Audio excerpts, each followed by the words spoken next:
Now fans, please rise. Gentlemen, remove your caps and join band directors Louis Norfleet, Noreen Norfleet.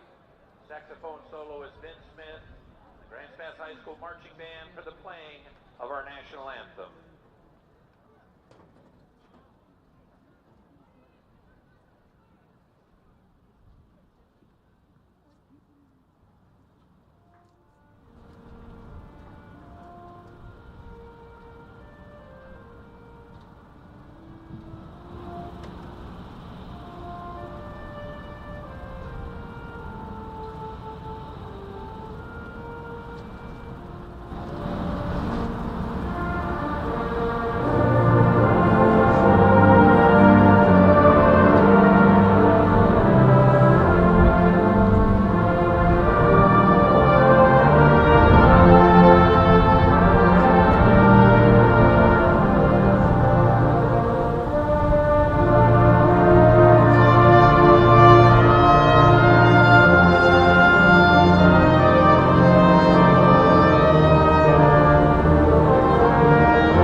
Do when you get into a car accident and want to know your rights?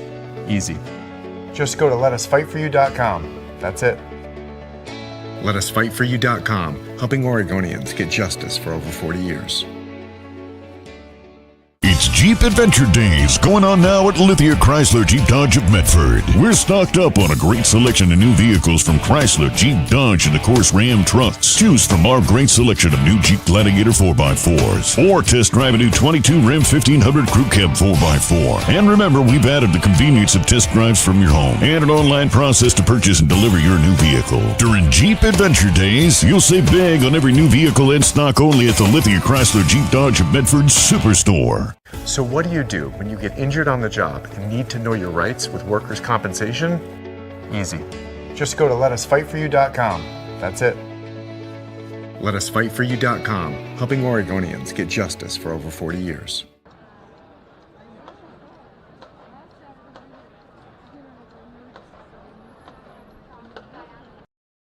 New phone? Yeah, with US Cellular, I got to pick any phone that I wanted for free. And I was already a customer. Any brand? With any size? I got exactly what I wanted. It was great to have so many different options. New and current customers can get any phone from any brand free, only at US Cellular. New and current customers get any phone free at Siskiyou Cellular, the Rogue Valley's exclusive authorized agent for US Cellular. Visit souscellular.com for details. Bill's Glass covers the full spectrum of your glass needs and dreams. Having new windows installed by Bill's Glass dramatically update and improves the look of your home and helps reduce energy bills year-round. Let Bill's Glass show you what you've been missing. Bill's Glass, the largest glass company in Southern Oregon for your home and auto, as well as the trusted industry leader for over 50 years. Locally owned, family run, Bill's Glass in Ashland, Medford, and Grants Pass.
go. Hello and welcome, sports fans, to this live video streaming event from Table Rock Sports Productions in partnership with our local school districts and outstanding sponsors who make these live presentations possible. I'm Jeff Smith with Khalil Campbell coming to you live from Grants Pass High School in Grants Pass, Oregon. Thanks for joining us tonight. Welcome to the Lithia Superstore pregame show powered by Siskiyou Cellular in Southern Oregon. Tonight's game featuring the West Salem Titans and the Grants Pass Cavemen. We're pleased to bring you this game on TableRockSports.net in partnership with the Grants Pass School District and our sponsor business partners. Joe Brett is the executive producer for tonight's event. Our sponsors keep these events free for fans to enjoy. Please let them know you appreciate their support. Please help Table Rock Sports by subscribing to our YouTube channel. Go to YouTube, search Table Rock Sports, and click on the red subscribe button. And also click on that bell so you'll get notifications of upcoming events. And if you're already a subscriber, we thank you. So let's take a look at tonight's matchup. A couple of the 0-1 teams in the conference. I almost said the Southwest Conference because that's what most of the Grants Pass teams play in. But they expanded the conference this year to Special District 1, and the expansion included 3 teams from Salem, including this West Salem team. But in conference play, the Cavemen and the Titans both 0-1 coming into tonight's game. Little differences in some of the results from those games. But Chris, first time, or Cleo, I've known Cleo so long that I knew him when he was Chris. Yeah, so. Switching it up sometimes gets tricky. Bro. So I mix it up. So I'll try and keep it straight. Perfect. First game you and I working together in just a bit. Been a while, about a year. But pretty nice night for football. Oh yeah, most definitely. The weather's nice, and it's a good chance for both of the teams to kind of state their claim in the conference, get that first win under their belt. Yeah, I was taking a look at the standings, and of course only one conference game played so far. Most of the team, or all the teams, have played 3 games this season, 2 non-conference, 1 conference.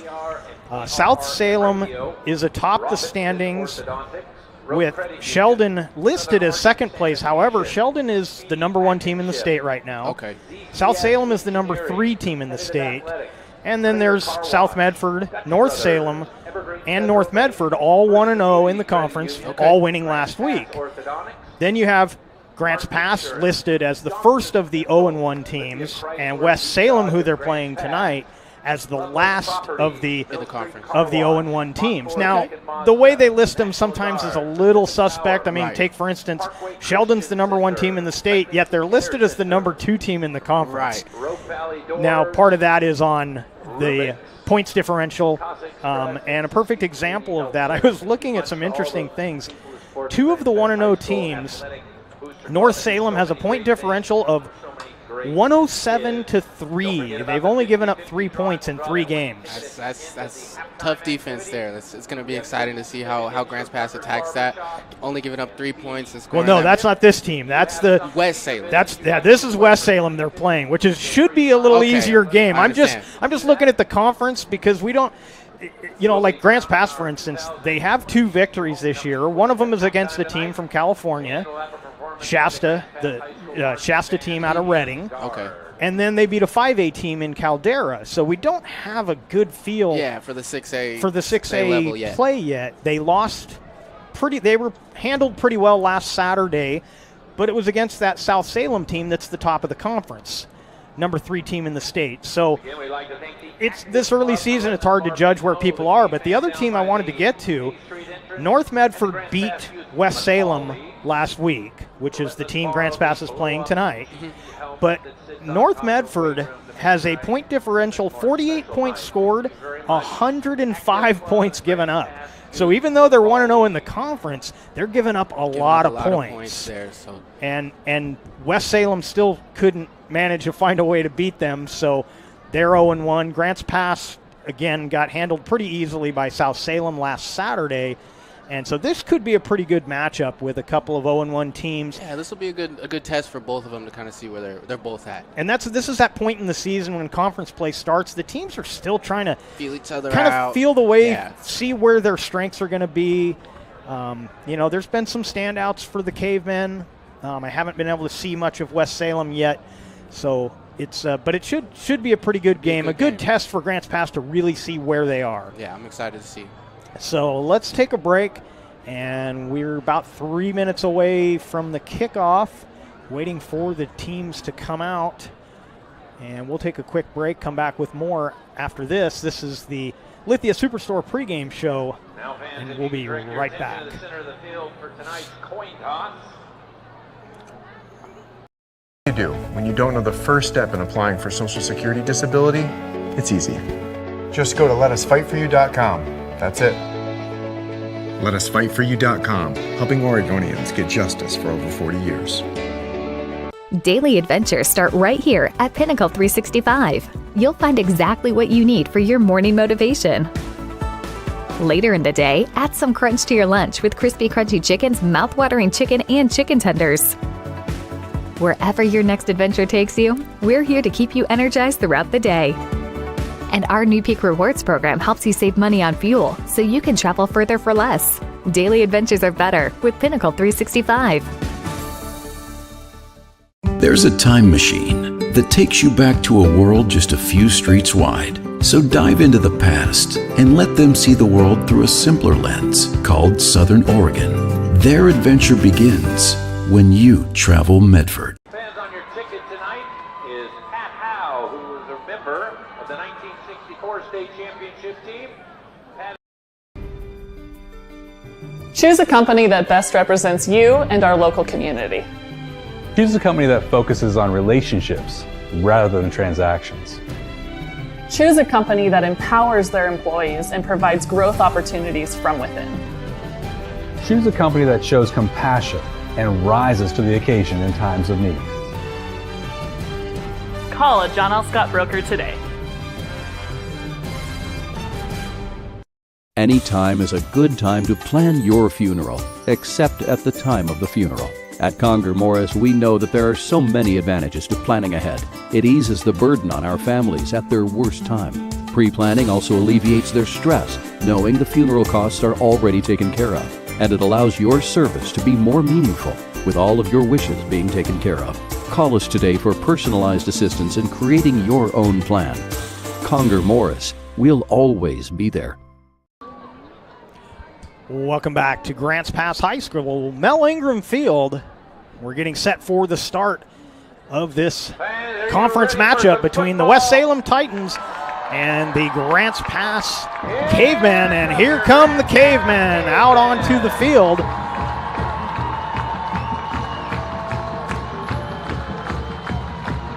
It's homecoming night here at Grants Pass High School.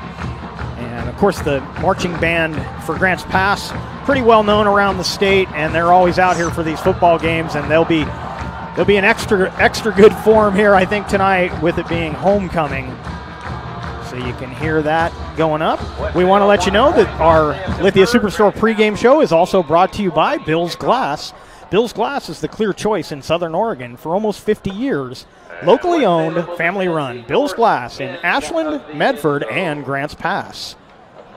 So the band will be heading off the field. Looks like we've got an injury over there for Grants Pass. Got to give Khalil some shout out already for picking that up over there. I got the eyes. See who that might happen to be. JT Davis on crutches over there, so not available for the Cavemen. And we have both concession stands open tonight. And thank goodness it's getting later in the fall. The fall has started at least. And the sun going down a little earlier. For those of you that listen to a lot of our broadcasts here for Grants Pass, you know we've fought the heat in this west-facing media booth. So it's nice to have that sun below the mountain. The lights are taking hold, and we are getting set. Yeah, great setting for some high school football tonight. Yeah, it's perfect. The weather couldn't be much better. And so taking a look at both teams, we mentioned they're both 0-1 in the conference. West Salem 0-3 overall. Grants Pass 2-1 overall.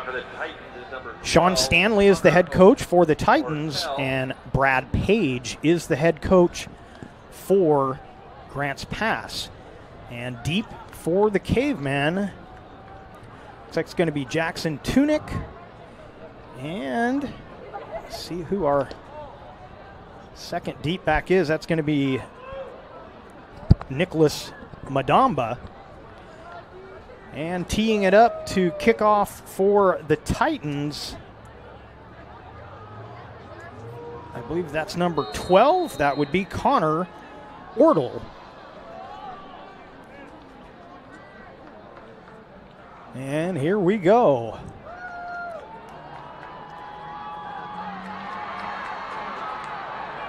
And I already got a wrong name. The return was not number 1, it was number 7. That's Malachi Kenyon, and I should have known that. Number 2, Jace Blanchard. But good kick coverage by the Titans as the Cavemen will start this first drive from their own 17-yard line.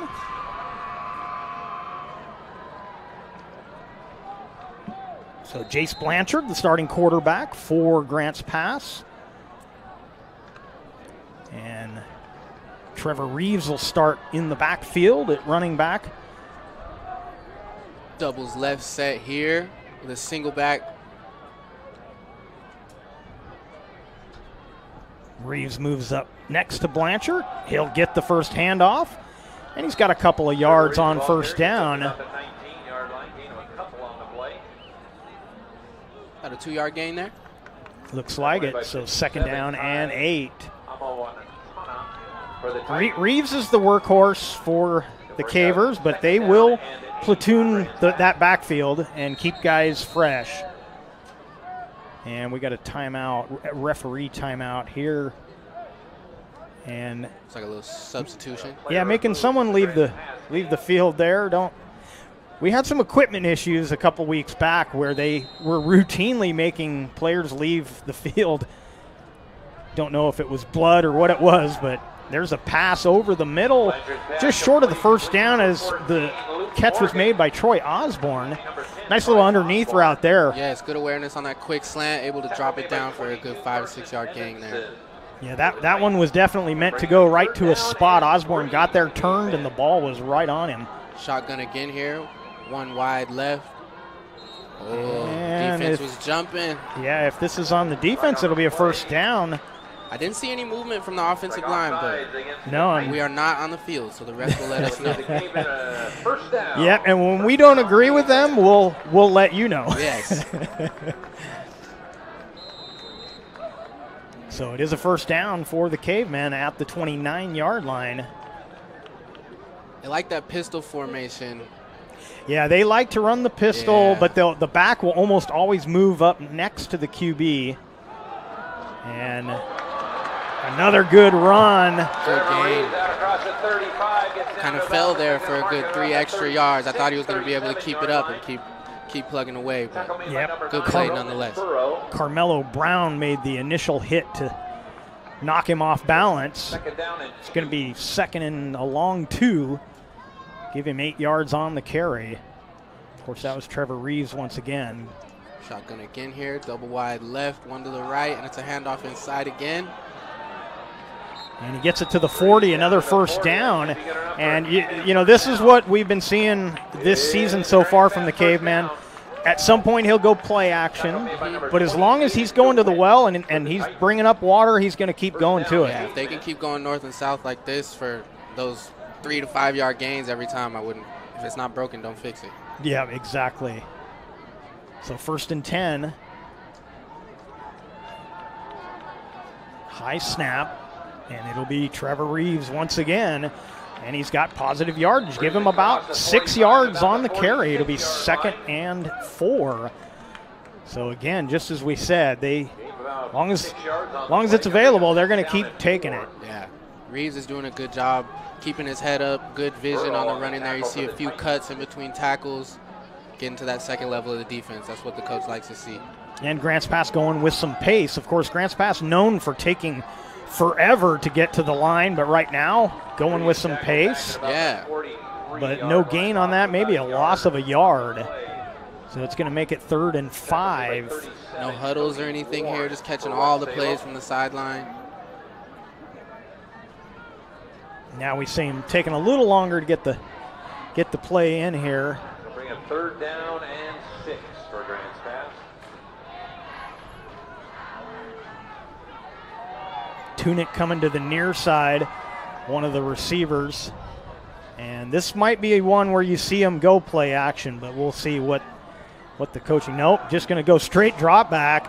And that one is battered around and caught. Troy Osborne ends up with it after he tipped it. Kenyon touched it, and then back to Troy Osborne. Tip drill. What a beautiful play. Luckily, Grants Pass was able to keep their eyes on it and get that, but that could have went to anybody there. We'll give you another look at that later on tonight, because that one is one we definitely want to see again. Quite the volley. So 1st and 10 for the Cavemen. Reeves again, no place to go. He was chased down by Brown.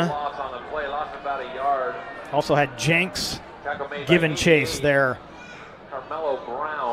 So, well, looks like no gain. Be 2nd and 10. They initially looked like he lost a whole yard, but the stick's pretty close together down there.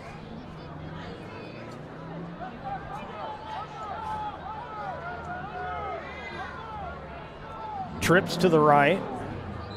And that's going to be a false start.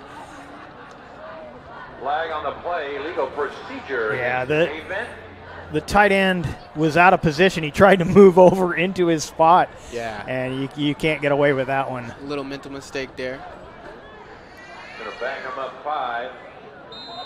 I think he realized that he had 3 receivers to his right, and he needed to get up tighter to the line, but at that point, yeah, everybody was already set. He only thing he could do was end up with a penalty. So 2nd and 15. Solid drive thus far, though, from GP. Blanchard looking to throw. It's a beauty. Oh, receiver got held up a little. No flag, though. Intended for Malachi Kenyon. Coverage on the play, number 9. That would be Roman Burrow. And I felt like the defender may have impeded him just a bit. Couldn't tell if there was any grab, but he definitely slowed him down a little. Yeah, but you like to see the quarterback letting it fly so early. That's a good sign of confidence. First week of the season up, when we headed up, I say down to Reading, Blanchard had beautiful touch on all of his passes. That one was equally pretty, just the receiver couldn't get to where it was going. Going to throw again here Deep on 3rd again. down. He's got a man. Open. Catch is made at the 5-yard line. Aiden Dietz. I'm sorry, not Aiden Dietz. Jackson Tunic again. Getting my name screwed up once again. They're going to hurry up. Trying to catch them off guard. 1st and goal. Aggressive play call here by the GP coaching staff. Moving Tunic. Got 2 receivers in the slot to the right. And we're going to have a half the distance penalty here. And that's the type of stuff you're trying to get as a coach from running that hurry-up offense. The more mental mistakes you can cause by the defense, the better for you. When it's become so common in football these days where the teams get to the line quickly, but then they may use the entire, quarterback clock.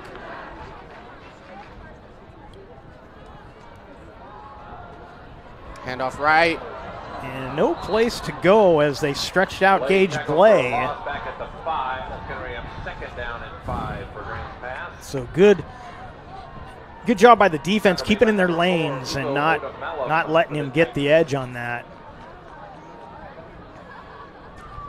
So 2nd down and 5. GP is knocking on the door here. First drive of the game. This is ideal for him. 2nd and goal from the 5. Reeves back out there in the backfield. Doubles left. Give it to Reeves right up the gut, and he's down to the 1. About the 1. So 3rd and goal, and I wouldn't be surprised to see one more dose of Trevor Reeves. Number 5, Jalen Nowickus for the Titans. They've had more success, it seems like, running up the gut than they have trying to get the edge. Yeah, they're doing a good job of sealing that edge off, not letting them get outside, but Reeves is kind of slicing through that line. Yeah, Parker and Johnston doing a good job on the right side of that line, making the holes for Trevor to get through. Tunick in motion. Good cut there by Trevor Reeves takes it in for the touchdown. And the Cavemen strike first. We'll give them a whole 6 points for that, not just one.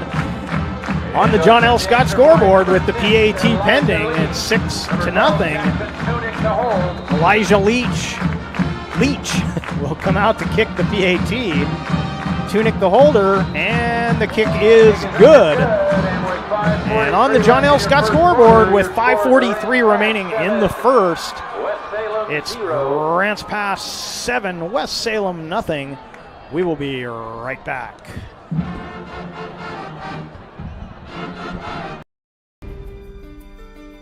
Choose a company that best represents you and our local community. Choose a company that focuses on relationships rather than transactions. Choose a company that empowers their employees and provides growth opportunities from within. Choose a company that shows compassion and rises to the occasion in times of need. Call a John L. Scott broker today. Any time is a good time to plan your funeral, except at the time of the funeral. At Conger Morris, we know that there are so many advantages to planning ahead. It eases the burden on our families at their worst time. Pre-planning also alleviates their stress, knowing the funeral costs are already taken care of. And it allows your service to be more meaningful, with all of your wishes being taken care of. Call us. We're not. Welcome back to Grants Pass High School and the Lithia Superstore Game of the Night on TableRockSports.net. Senados and Evanson deep for the Titans. And a big hole. Nice kick return across the 40. A flag comes in at the end of the play. See if this is going to be some sort of holding or blocking penalty against the Titans. Going to be holding. Still going to be decent field position. Spotted the foul, 10 yards. Will put him at about the 23-yard line.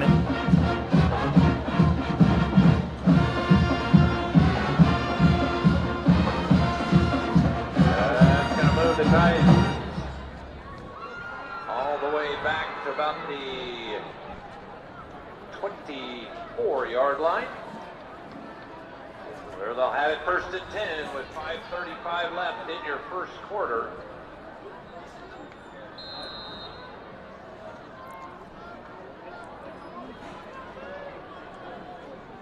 So first down and 10 for the Titans. Got a man down the sideline. This could go all the way. Number 7 makes the catch. Jimmy Lathan for the touchdown, and the Titans right back in it.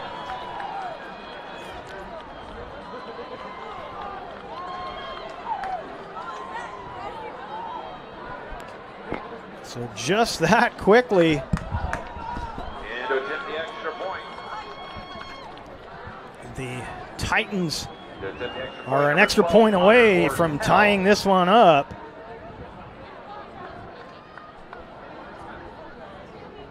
It'll be Ortle to kick the extra point. And the kick is no good. May got a piece of it there. Someone shot in there. Yeah, I think he saw them coming and he tried to get under it. Yeah. And didn't really get a very good kickoff. So with 5:24 remaining, it is 7-6 on our John L. Scott scoreboard. And Khalil, I'm gonna keep doing that. I'm gonna get it right. We're gonna keep it right here. We want to let you know that thanks to our sponsors for powering our live high school athletic streams, including our title sponsor, Lithia Superstore, Jeep, Dodge, Chrysler. Visit lithiasuperstore.com to find your next ride. Also, thanks to our presenting sponsor, Siskiyou Cellular of Southern Oregon with 7 locations to serve you. Now let's see if I can quickly throw up that last touchdown. Nope, that's the wrong one. Well, we'll get to that in a little bit. I wanted to take a look at that. Khalil, do you think there was a blown coverage there, or was it just he just beat his man on the outside? I saw that first step by the wideout, and he hit a little stutter step, and that defender just was 2 steps behind him going down the sideline. And so as soon as the quarterback saw that, he threw a dart and put it right on the money. Yeah, that was what I saw too. Is he just early distance from the wideout. Maybe a little double move, got him frozen in his tracks, and ran right by him. So good ball too, though. 7-6. Orta will kick it off. Backpedaling into the end zone is Dietz. That one is Aiden Dietz, after I tried to give him credit earlier for Tunic's play. And it'll be 1st and 10 from the 20 for the Grants Pass Cavemen. Make sure a visit to Tap Rock Northwest Bar and Grill on the banks of the Rogue River is included on your next trip to Grants Pass. First-class food and a new menu awaits you. The gem of the Thomason Hospitality Group, Tap Rock, and we've got an injured player. I didn't see him go down. Yeah, I didn't. I don't know if that happened during the play or if he maybe collapsed after the play. I didn't see anything. I'm not going to speculate. They're going to take a look at him. Let's take a quick break and come back with more action while they tend to the injured player. Yeah, did he collapse or something? Life, things aren't scripted. If you're an athlete, we need people like you and translate those skills to officiating. You can get a lot out of it. It happens in every town, in every game. We never have a perfect game, but the rewards always outweigh the negativities.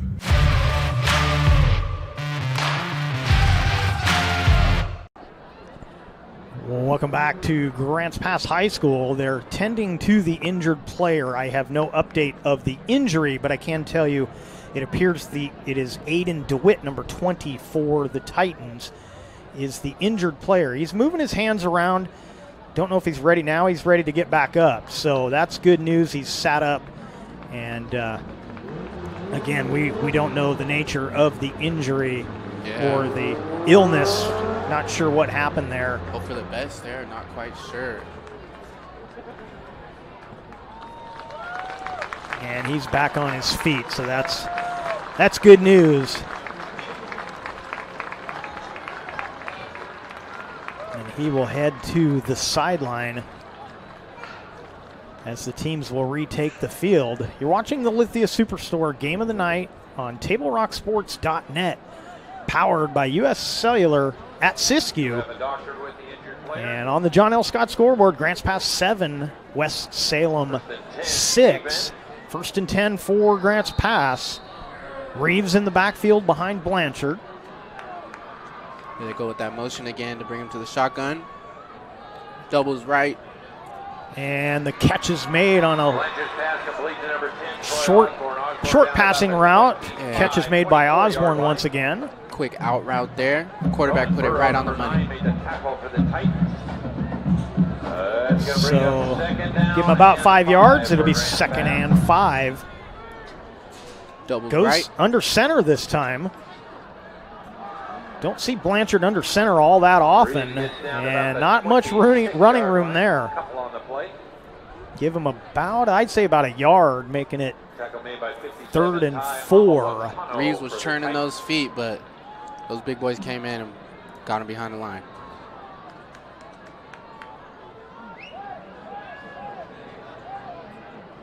Trips left. Titans rushing 4. They're going to bring a blitz. The pass is caught. Still good coverage in the secondary despite the blitz. And Osborne with the catch again. That'll be enough for a 1st down. First down. Tackle made by 37, Cody Warren for the Titans. 1st down, Grants Pass. 1st and 10. Trips to the left side. Back to pass again is Blanchard. Over the middle. Almost intercepted. Carson Evanson got his hands on it, but couldn't haul it in.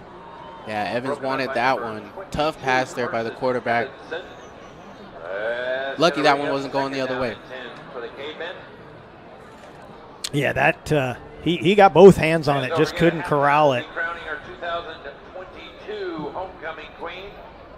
And we'll have a performance by the Grants Pass High School Marching Band and Guard. All that. My suspicion is our halftime could be a little longer than usual, being it's homecoming night. Reeves to the man in motion, out to the right side. Yeah, Kenyon right on. Came in motion, took the pass, and he is going to get the first down right at the marker. At the 42-yard line. So Titans did it with one play. Grants Pass has been doing it with a nice sustained attack. Yeah, steady attack here. Good mix of run and pass. I'm impressed with the quarterback's play so far, staying composed, dropping the good passes in. He's going to give it to Reeves, and he's hit at the line. Up in the backfield. Jumping up is number 72, Cameron Spolinski, making the stop. Spolinski shot through there like a rocket. Yeah, he was right there to meet Reeves. He's going to lose a couple of yards. It'll be 2nd and 12. It's like trips left here. One wide right. Only one safety back here.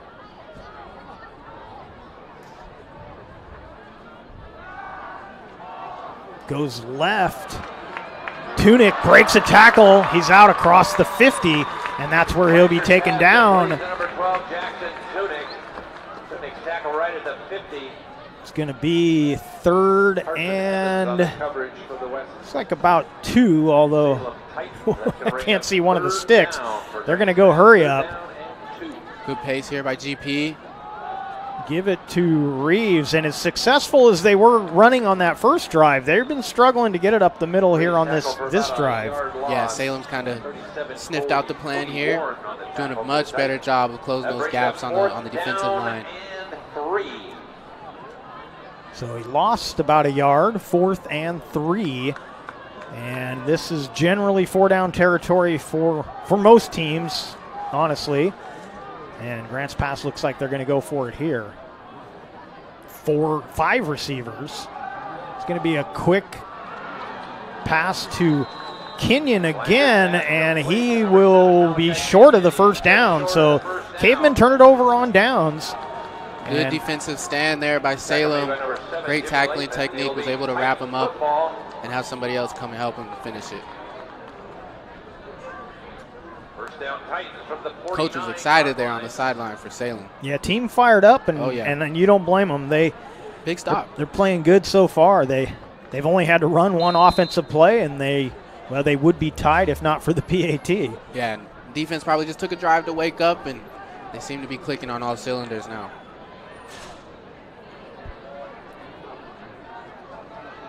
Inside handoff. Churning ahead. He's going to be about a yard, maybe 2 yards shy of the first down. The ball carrier picks up about 8 yards on the play. So the back, Carson Evanson, is the back. Quarterback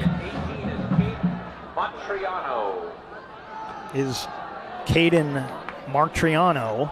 And that'll be enough for the first down as they give it once again to Evanson. That was a good hard run there. Evanson just kept churning those feet. Was able to inch his way across the first down. And Titans going hurry up as well. We're down to 1:43 in the quarter. Quick out and a completion made. Going to get to about the 31. Yeah, about the 31-yard line. Good composure there by the quarterback. You saw him kind of fumble that snap, but was able to corral it and drop a dart. 2nd and 3. They'll give it to 22 again. Evanson. Inside the 30 down to about the 28-yard line. That's a Titan first down. Tackle made by 44, Brooks.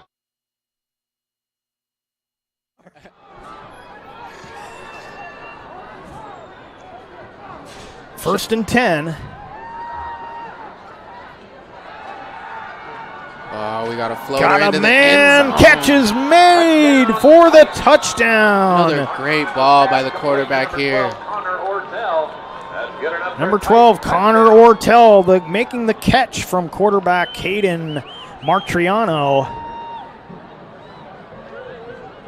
And the Titans have taken the lead here in the first. 58 seconds remaining in the first quarter.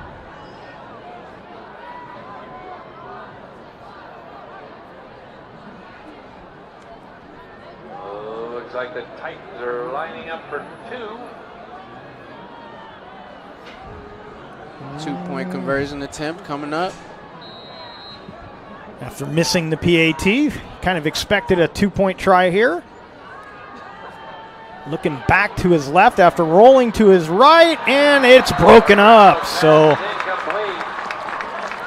with 58 seconds remaining in the first quarter, it's now Titans 12, Cavemen 7 on our John L. Scott scoreboard. We'll take a quick break and be back with more action. Don't go away. West Salem 12, Grants Pass 7. See it on national TV all the time. They tell us that funerals can average between $7,000 and $10,000. At Conger Morris, a full-service funeral, including a wooden casket, is only $4,900. We can keep our prices lower because we're local. In fact, we're the only locally owned, family-run, full-service funeral and cremation provider in the Valley. Call us today to schedule an appointment for personalized assistance with our caring staff. Conger Morris, we'll always be there. Money.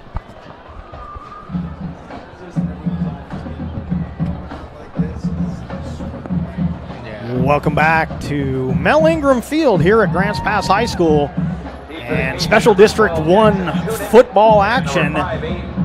And the West Salem Titans will kick off. For the Titans, number 12, Connor Ortell. Ortell will be the kicker. He also caught the touchdown pass. And this is going to be taken at the 5-yard line and stopped at about the 19. Jackson Tunick on the return. 19-yard line with the Cavemen landed first and 10 with 53 seconds left in your first quarter. Grants Pass will start their next offensive drive. Grants Pass hasn't had great field position in any one of their drives so far.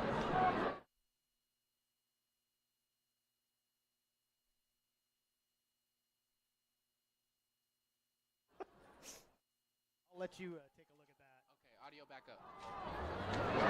The catch is made at the 30-yard line. Landers pass complete to number 12, Jackson Tunick takes it to the 35. See where they spot this. It's pushed back at the end of the play. They'll spot it at the 36-yard line. First down for the Cavemen.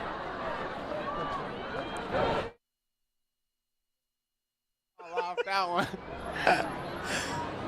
First and 10 for the Cavemen. They'll give it to Reeves. Reeves looking for the edge, but again, the Titan defense, everybody staying in their lanes and not over pursuing, and it's paying off. A couple yards on the play. Tackle made by 22, Carson Evanson for the Titans. It's going to be second and about 12, so a loss of 2 on the play. Clock ticking down, 15 seconds remaining in this first quarter. Only one safety back again here for Salem. Got that little quick route to Kenyon again, but no place to go. He's making the catches, but the yards after the catch are almost 0. Yeah, Salem's kind of swarming to the ball. As soon as they make that catch, it's 2 to 3 guys on them each time. And that's going to be the end of the first quarter. After 1 quarter of play, John L. Scott scoreboard has it 12 to 7. Titans over the Cavemen. Let's take a quick break, and we'll be right back. Life, things aren't scripted. If you're an athlete, We need people like you and translate those skills to officiating. You can get a lot out of it. It happens in every town, in every game. We never have a perfect game, but the rewards always outweigh the negativities.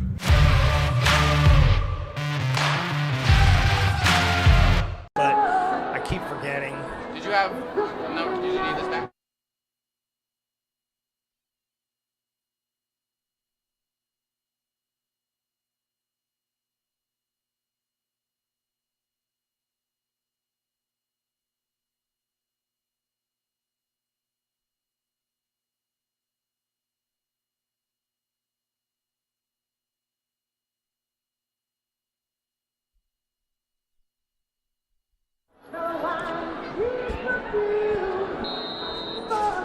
Got the Journey blasting and the lights all out in the stands. Quite the setting.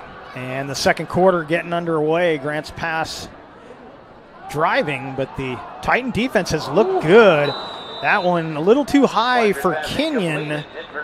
And Kenyon shaking up on the play. Got hit, although I got to say the back pulled off of that. He didn't put the hammer on like he could have there. Kenyon more so put his head down and got himself in a bad position there. Yeah, and he's waving off the trainer. He wants to stay in the game. All right. And they're not going to let him. They're going to make him go out. Trainer came out. He's got to go out one play. So second quarter underway. You're watching the Lithia Superstore Game of the Night on TableRockSports.net. And Cavemen will punt this time deep for the Titans. That appears to be 22 Evanson, I think. I have to wait till he turns so I can see his number. It's a short kick, and it is Evanson. He's going to let it roll. And the Cavemen will down it inside the 20 at about the 17. Inside the 20. So a good punt, good coverage, and the Titans will start their next offensive drive. They've looked pretty explosive so far.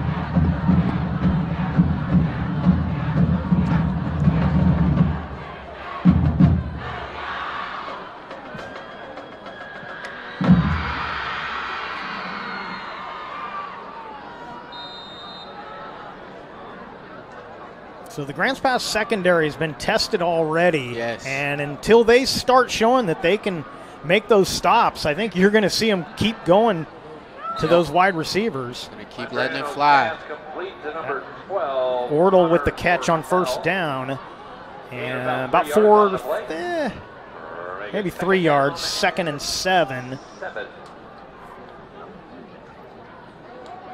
Handoff, and not much there, maybe a yard. It'd be 3rd and 6. Burrow, the ball carrier. Tackle made by 54. Burrow, number 9, on the carry. Mark Triano gets the play.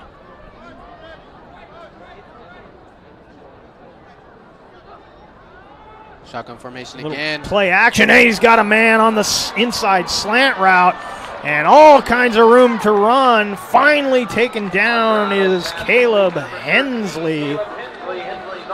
Quick little slant there, turned into a big gain. First down, Titans. Yeah, the speed of these Titan wide receivers right now really giving this Caveman defense some trouble. Most definitely.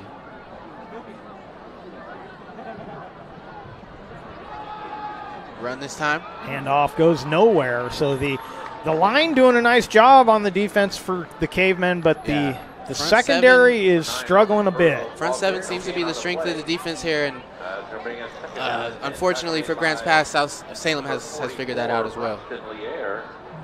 So 2nd and 10, no gain on the play.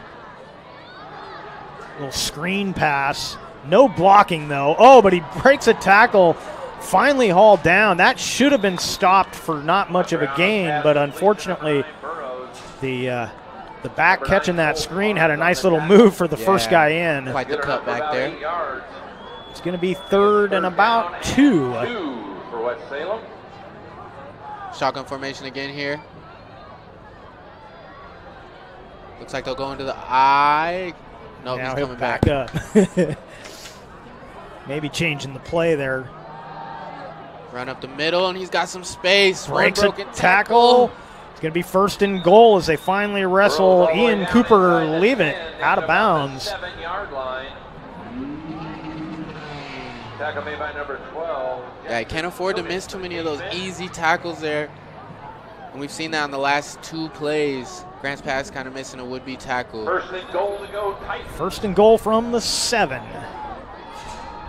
Run up the middle again. And he will get inside the 5. Looked like about the 3. Down inside the 5. And again, that was Cooper leave it on the carry. Tackle made by 52, Kane Robinson for Grants Pass.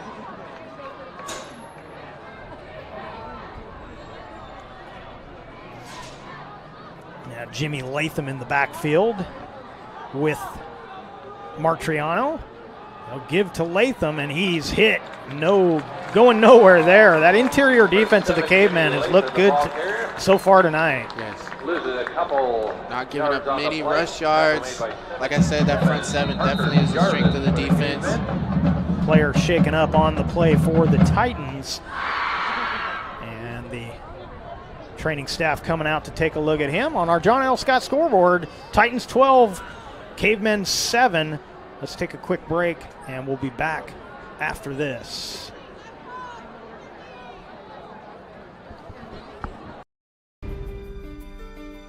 Choose a company that best represents you and our local community.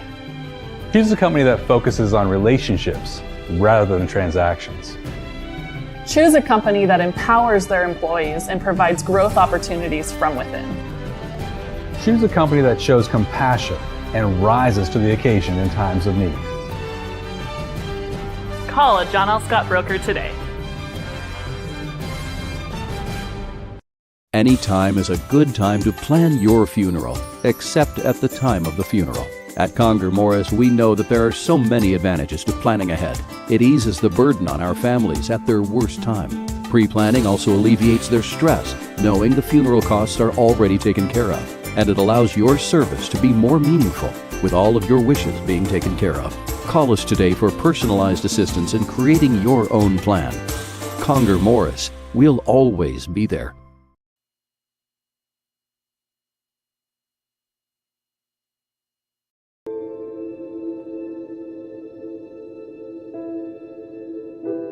Dear Dad, today was hard. You know how much I love you, and you know how much I love sports. I was afraid to say this to your face, but I heard you yelling again from the stands during my game. You were shouting at the coach, the refs, even the other parents. It embarrasses me when you yell at everyone. It really stresses me out. I love sports, I love to play, and I love my team. I want us both to enjoy the game, win or lose. But we can't if you always lose your temper.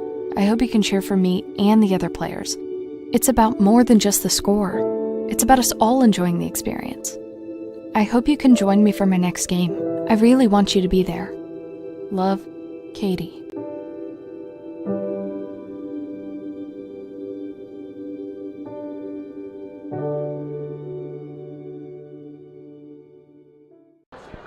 Welcome back to the Lithia Superstore Game of the Night on TableRockSports.net. Jacob Paga was the injured Titan player, working his way to the sideline under his own power. That's always good to see. And it's going to be 3rd down and goal from the 6 for the Titans. Last 3 plays have been those runs up the middle. Likely to see maybe a little quick slant here. No back. And it's going to be a keeper and a loss of yardage all the way back to the 10-yard line. So, yeah, looked like a planned keeper, but the defense got in so quickly, it quickly became scramble mode. Yeah. And looks like they're going to go for it here. 4th down. Cavemen have the advantage of having Elijah Leach, a very good place kicker. He's got a 40-yarder already this year. Okay. But apparently the Titans not trusting their kicking game because they're going to go for it here on 4th and goal from the 9. Yeah, aggressive play call, but you are up. You like to see. Empty backfield, 5 receivers, and that's going to drop short. And the Cavemen will take over on down. So a good defensive stand, a little bend but don't break set of plays there. Yeah. And we'll see if that gives GP some life on offense, see if they can carry that momentum that the defense just gave them. But GP hasn't had the toughest time moving the ball up and down the field. No, the running game was good in that first drive. Right. It sputtered a little in the last couple of drives. The passing game has been there, but like we said earlier, the yards after the catch have been almost zero. It's either all the way or those slants getting tackled as soon as they catch it. So 7:50 remaining here in the second. Late sub coming in, or player coming in for quite late there, yes. The Cavemen. They'll let him get set before they snap this. Man in motion. Blanchard finds Tunick. Tunick breaks a tackle, breaks 2 tackles, almost gets away from the third, but he's finally swarmed down at about the 22-yard line. Slippery runner there. First down, Cavemen.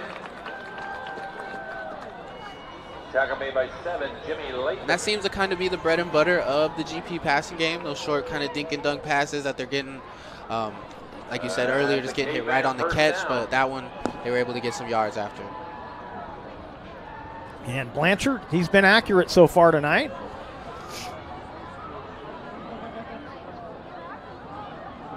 Going to pitch it out this time, give a little room to Trevor Reeves, and Reeves will make positive yardage out of it. They're going to put this, give him about 6, make it 2nd and 4. I like that play to give Reeves a little room because he's been getting bottled up. And yeah, needs to get his swagger back, if you will. Passing play, he's got a man down the far sideline, but he overthrows Aiden Dietz. Quarterback just kind of rushed the throw there, put a little too much mustard on it. Going to bring up 3rd down and 4 for Grants Pass. Yeah, I didn't see a lot of pressure coming, but it did look like he rushed that just a bit. He just didn't get that 3-step drop that he wanted. Kind of got it off his back foot. So to be 3rd down and about 4. Doubles right here for GP. Slant over the middle, tipped and picked off. Intercepted, I believe. Let's see. Yeah, they're going to say he caught that at the 43-yard line. And who was that? Number 4. And how did we decide we were going to say that? Odom-Elam? Odom-Elam, yes. Odom-Elam with the interception. And I'm not even going to take a swing at his first name. Yeah, the first name's confusing me as well, but Odom-Elam, we will go with that, and that was a great play there by him. Had his eyes on the ball the whole time in that safety spot, was able to hawk it down and bring it in. Kind of fumbled it before he got it, but yeah, was able to bring it in. So first down 3-step drop play. Here. Lots of time, but he decides to tuck it. Going to get about a yard or 2. Good coverage downfield by the Cavemen to force him to just run that to the sideline. And yeah, about 2 yards, so it'll be 2nd and 8. 2 yards, going to bring up 2nd down and 8. Martriano, only a sophomore. He shows pretty good poise for a younger guy. Oh, yeah. Big as well. Going to have a good career here. That's a nice problem to have as a coach, have your starting quarterback being a sophomore and playing with that much poise. And confidence. Yeah. And it's these games that just keep tacking on that confidence for him as well. He's going to hand it off this time. Plenty of running room. Stiff arm at the 20, taking him almost all the way down to the 5. A flag comes in. I don't know. Maybe he got a piece of the face mask there. I would assume maybe holding. Don't know. It looked like it was thrown right at the ball carrier, right. So I'm wondering if he got the stiff arm got up into the face mask a bit, but let's wait and see what the call is.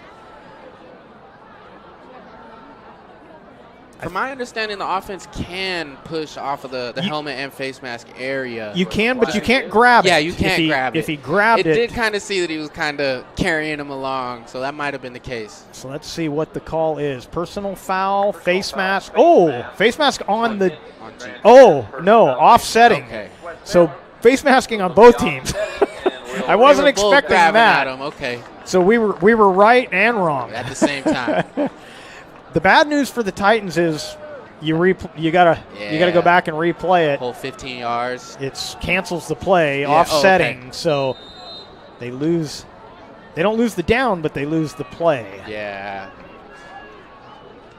So we'll do it again. 2nd and 8 from the 41-yard line. Quick pitch and option. Yeah, nice option. Plenty of room to run around that left side.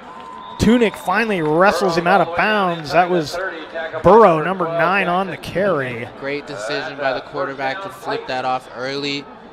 Defender kind of sold on him, and he was able to give his running back some space.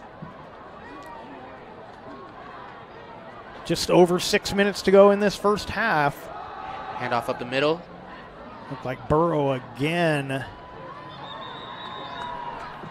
Burrow gets down inside the 25. Looks like they're marking about the 23-yard line. So it's going to be 2nd down. 2nd and 7. 3 yards on the play.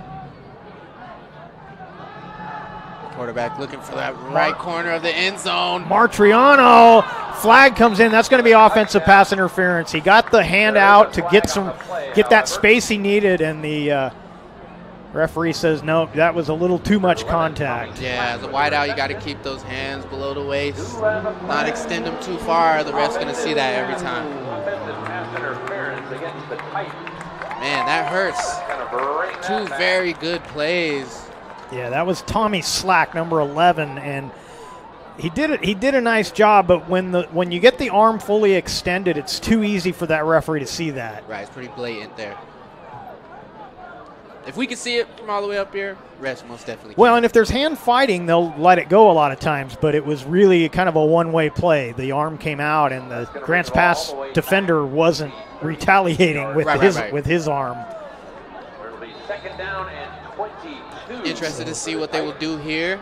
So we play 2nd down again, this time 2nd and 22. Empty backfield, quarterback scrambling out right. And he taken down. Number 52, Ken Robinson with the sack. Robinson getting his defense hyped up there. You love to see the energy after the play. 48-yard line. Can bring up 3rd down and 32 for the Titans. We're going to take a look at a few replays at halftime. That's one of them. I grabbed that one. We don't get a lot of replays for defensive plays, but, man, you got to have that. Yeah, he was swarming in there. Great effort.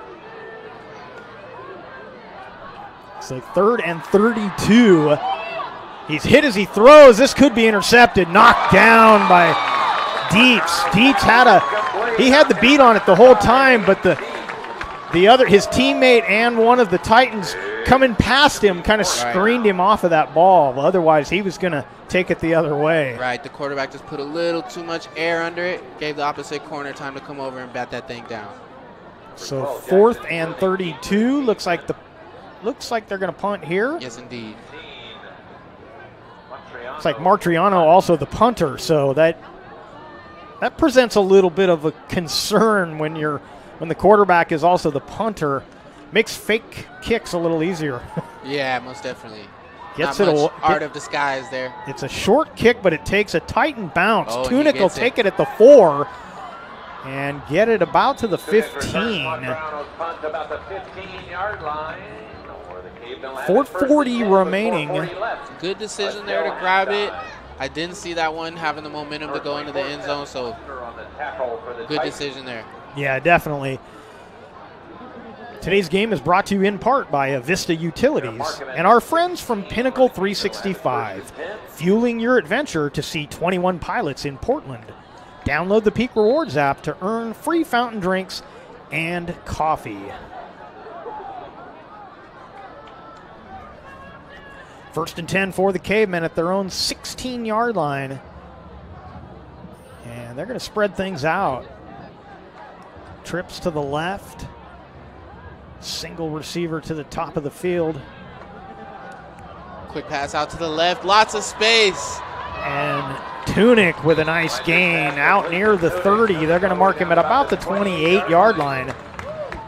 And that'll be first down for the Cavemen And this is what the Cavers need. They need to run out the rest of this half with a score. Yeah, give them a lot of momentum going into the half. If they could get another score here. Another quick one. I think he bounced that to Kenyon. Yeah, that one definitely skimmed the ground, it looked like, before he caught it, but yeah, they called it incomplete. 2nd and 10.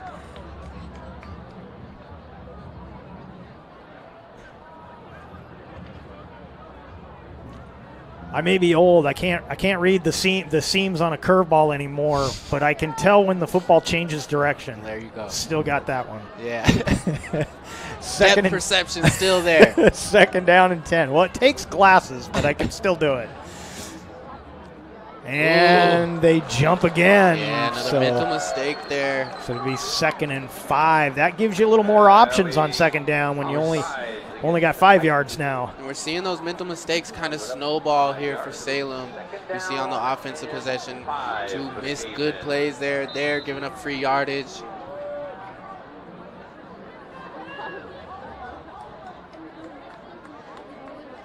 Man in motion. Gonna give it to Reeves. Reeves, no! He runs into 57. Gave him the bowling ball there.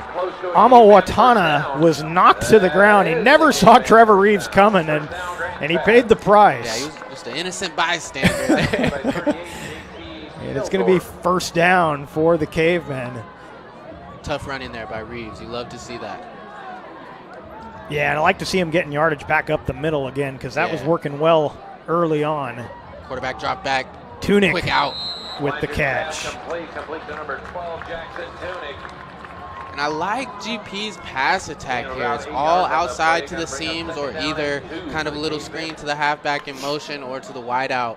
Not taking too many chances. They've tried a few times, but I like the rhythm they have here. Yeah, it's kind of like the running game in that first drive. It's working. Keep going to it. And these quick routes are really working well right now. And they're using these as a kind of a pass running game, if you will, out of the backfield. Another man in motion. And he's going to throw to the slot receiver. That's Kenyon. And that'll be another 1st down into Titan territory at the 49-yard line. Nice decoy there. Fake screen, right to the slant. Yeah, and with that guy in motion, you're trying to get that either the linebacker or one of the corners to bite on that. Yeah, get that linebacker to take one step up. Leaves one man open in the middle. Pitch it to Reeves. He's going to get about a yard. Going to be 2nd and 9, and Grants Pass going to take a timeout. We will take it with them on the John L. Scott scoreboard. It's 12-7 Titans lead, but Grants Pass threatening here. Don't forget, not too early to think about the annual game day or a family get-together. Sherm's has the quality products and prices that will make you cheer. Sherm's Thunderbird Market, Medford's original discount grocery store. We love our sports here. It's our responsibility to keep them great. And we need you to know your role. You can be a player. You can be a coach. You can be a spectator. Or an official. But you only get to be one. Know your role. Parents, release your kid to the game. It's my experience. Don't yell at the refs. They have a hard job. Know your role. Players, respect your opponents. Love to play, win or lose. Know your role. So what do you do when you get injured in a motorcycle accident and you need legal help? Easy. Just go to letusfightforyou.com. That's it. Letusfightforyou.com, helping Oregonians get justice for over 40 years.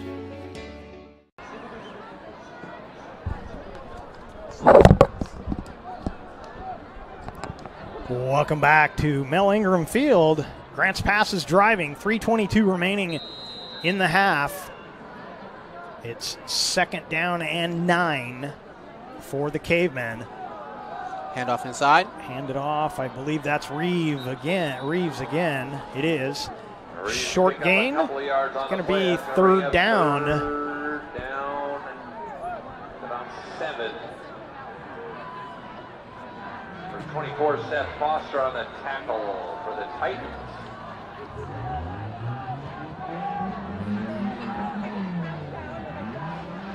Oh, and Blanchard drops the snap. He throws from his back. Lucky there. Almost intercepted by Jimmy Lathan.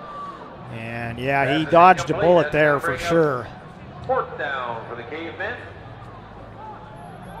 That play just started ugly and got worse as it developed. Yeah, I didn't think he was going to try and throw that off balance like that, but he lucked out there. Defender wasn't able to make the play. Luke Morgan out there, so the Cavemen will punt it away.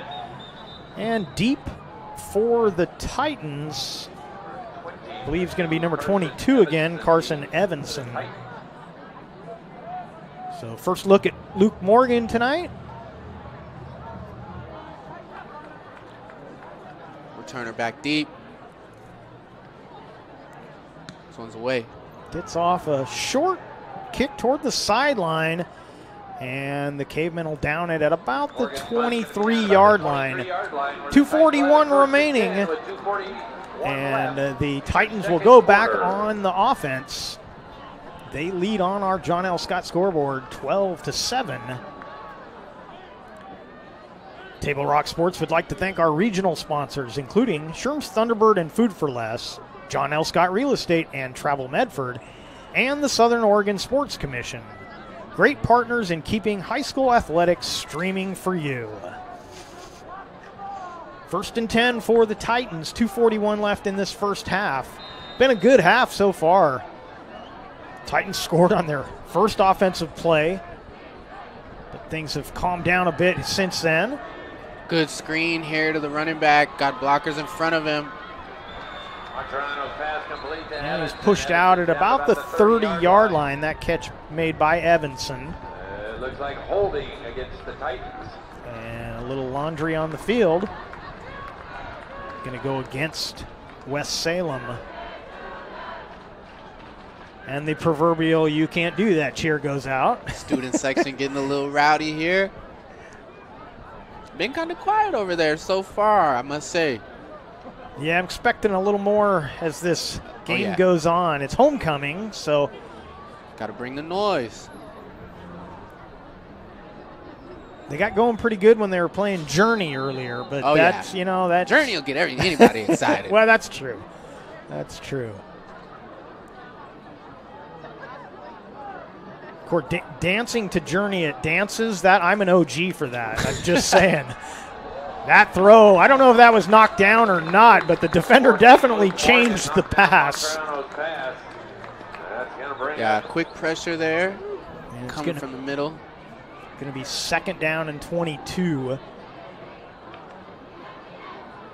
2nd down and 22. Well, and Martriano's got to be careful. You don't want to throw a pick 6 here. You're deep in your own territory. Oh, yeah. You don't want to make a bad throw here. Almost a free 3 points and a good chance at a touchdown for the other team if they turn it over here in this spot. Still 2:17 remaining. Cavers still have 2 timeouts remaining. That run's going to get positive yardage, but it's going to be 3rd and long.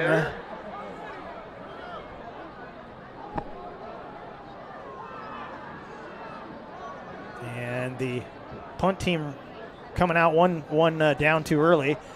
They pull them back off the field. They were ready to go. This will be a 3rd down play, not 4th down yet. 3rd and 18. Quarterback getting the play from the sideline. 3rd down Titans. Trips right here.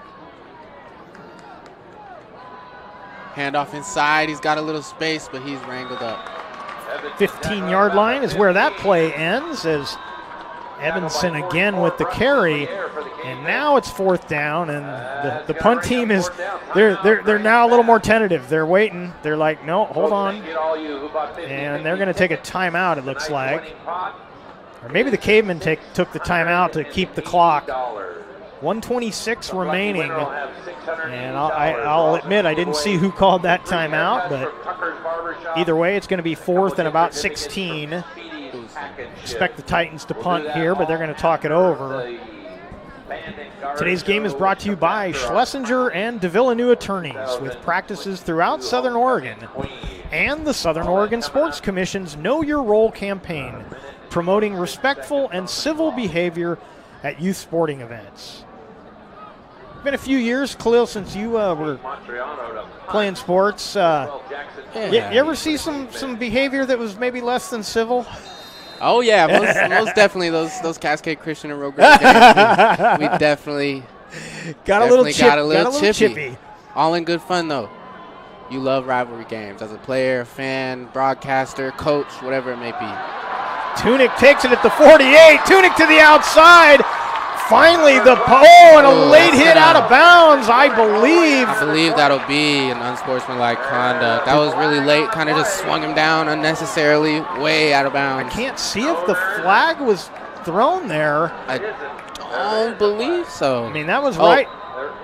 There is a flag. Okay. Announcer helped us out there. Yeah. Here, we'll make it official. Flag on the play. Indeed.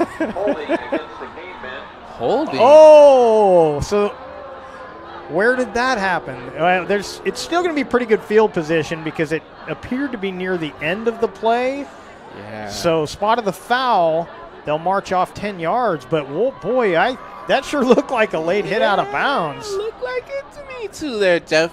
I don't see how they didn't see that there. So they're still going to have it at the 30-yard line. Still a minute 13 remaining. Slightly unnecessary on the sideline, but hey, refs are letting them play. Until halftime. Pistol formation here. And a whistle. I think the refs might confer here. I think they need to go to the replay booth. Down on the field here.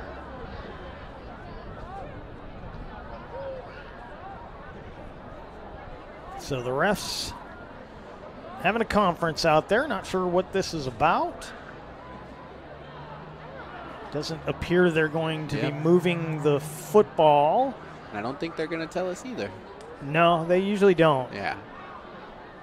Thought maybe that flag would come in. I don't know. It's kind of like covering baseball, and they don't tell us what the substitutions are. Right. They just do them, and they tell somebody, but they don't usually tell us. Right. So we don't know what that was, but we're ready to play. Minute 13, 1st and 10 for the Cavemen. At the Titan 30-yard line, Tunick goes into motion. Screen out left. He'll catch the screen. Got blockers out in Lots front. Of space. Heads to the edge. Space. Breaks a tackle, and Jackson Tunick takes it in for the Caveman. Touchdown.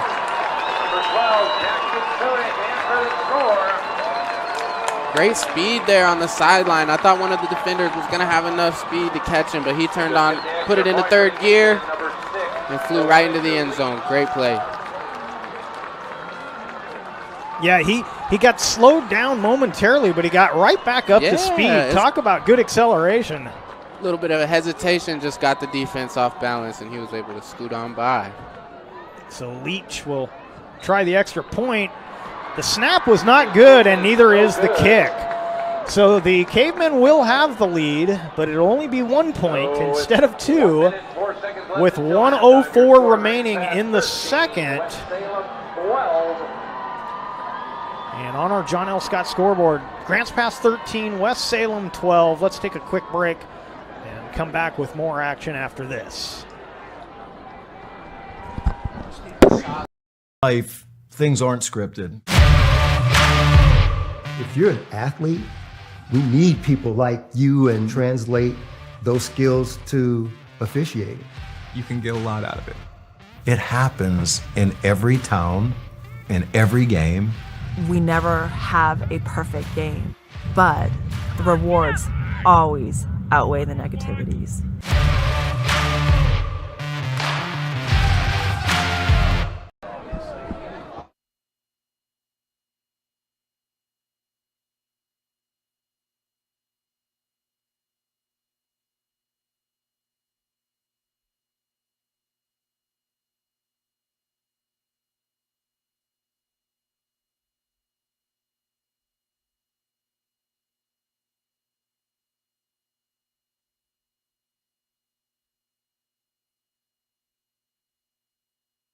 That league.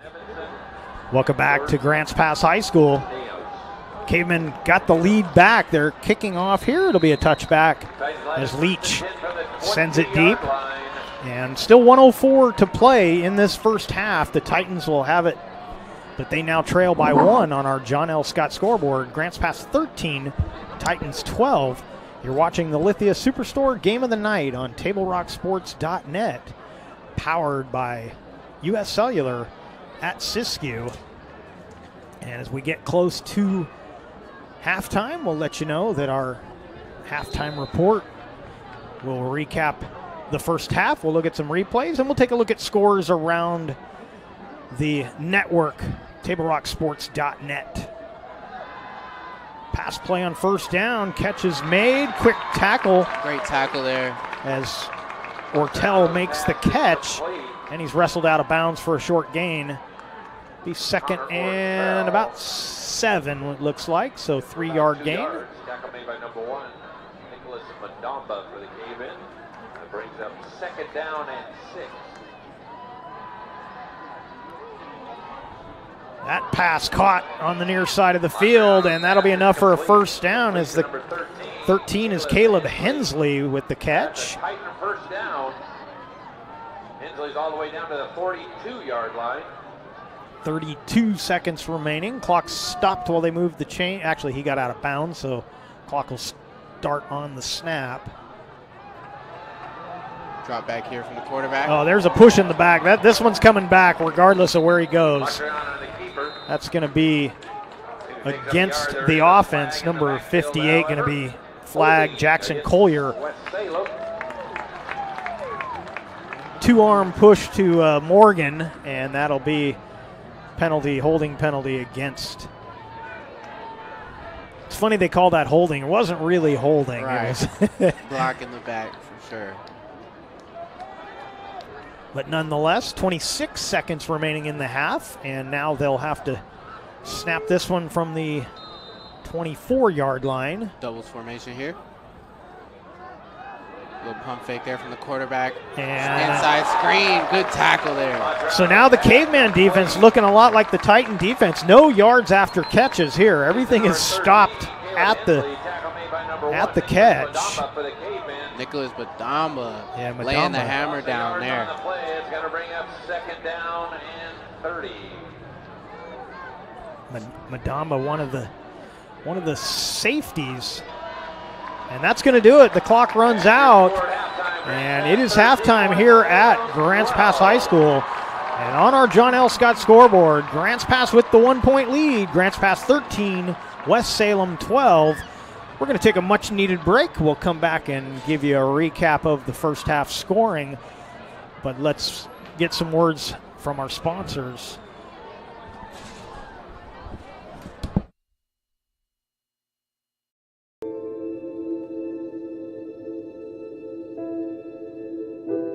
Dear Dad, today was hard.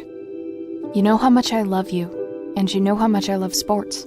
I was afraid to say this to your face, but I heard you yelling again from the stands during my game. You were shouting at the coach, the refs, even the other parents. It embarrasses me when you yell at everyone. It really stresses me out. I love sports. I love to play, and I love my team. I want us both to enjoy the game, win or lose. But we can't if you always lose your temper. I hope you can cheer for me and the other players. It's about more than just the score. It's about us all enjoying the experience. I hope you can join me for my next game. I really want you to be there. Love, Katie.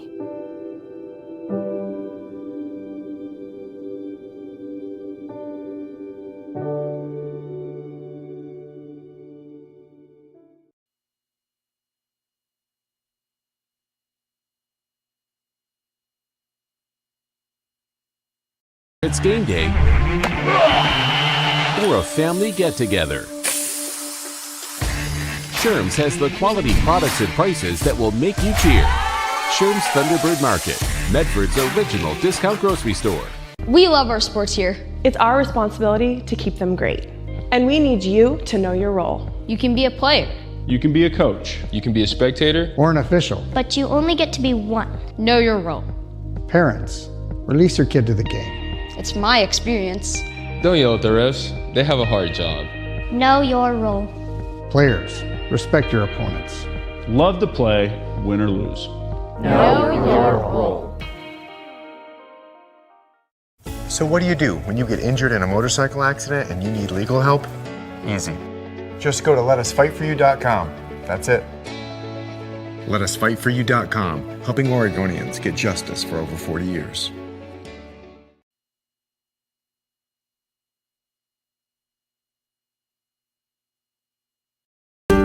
What is a getaway? Is it leaving the familiar behind? Or discovering a place that feeds your hunger? Where passion sings, food is a culture, and every performance demands an encore. So let the journey be your destination. Then feast your eyes and nourish your soul in Southern Oregon. Your reservation starts when you travel Medford.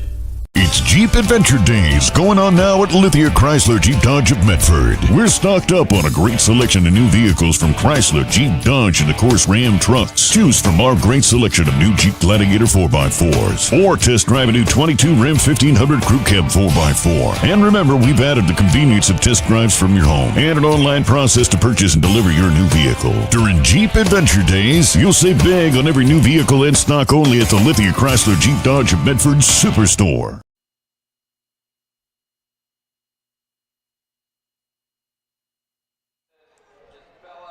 Welcome back to Grants Pass High School and our Lithia Superstore Game of the Week on TableRockSports.net, powered by U.S. Cellular at Siskiyou. And our halftime show brought to you in part by our friends at Bill's Glass. Bill's Glass is the clear choice in Southern Oregon for your home, vehicle, or business needs. Locally owned, family run, Bill's Glass supports our schools and communities. So on the John L. Scott scoreboard, we're going to leave the smaller scoreboard up there. There's some of the homecoming festivities going on, and we'll hope to see the band a little bit later, but let's take a look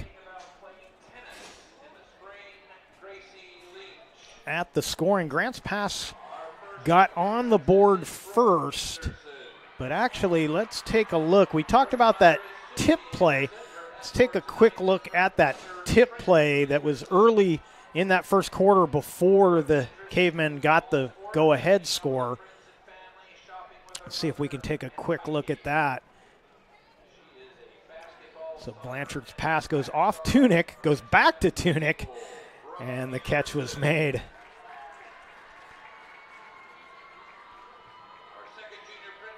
And then the first touchdown scored by the Cavemen.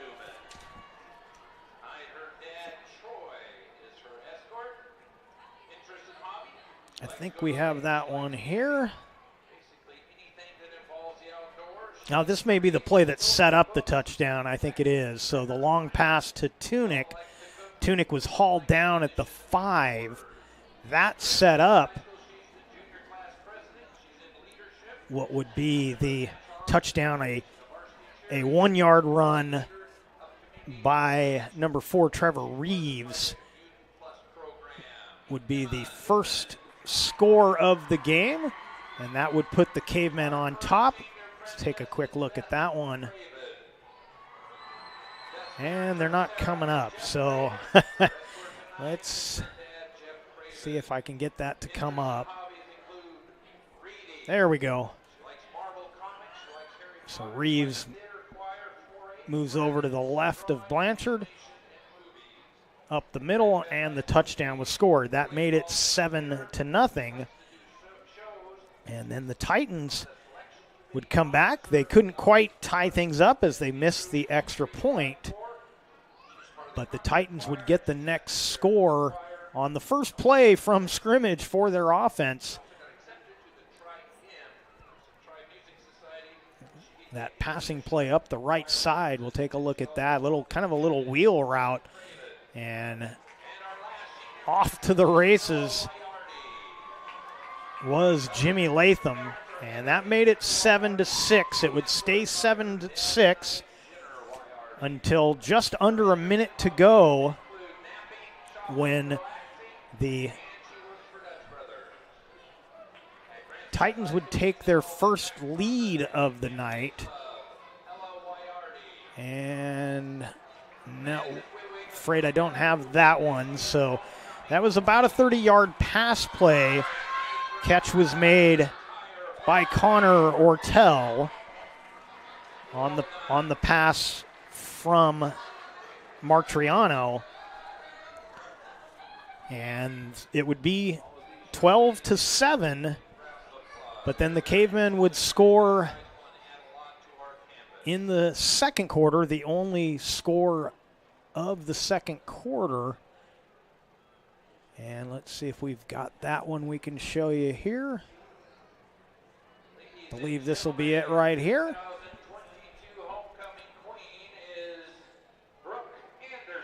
So Tunick catches the screen, gets to the outside, breaks the tackle, re-accelerates, takes it in for the score.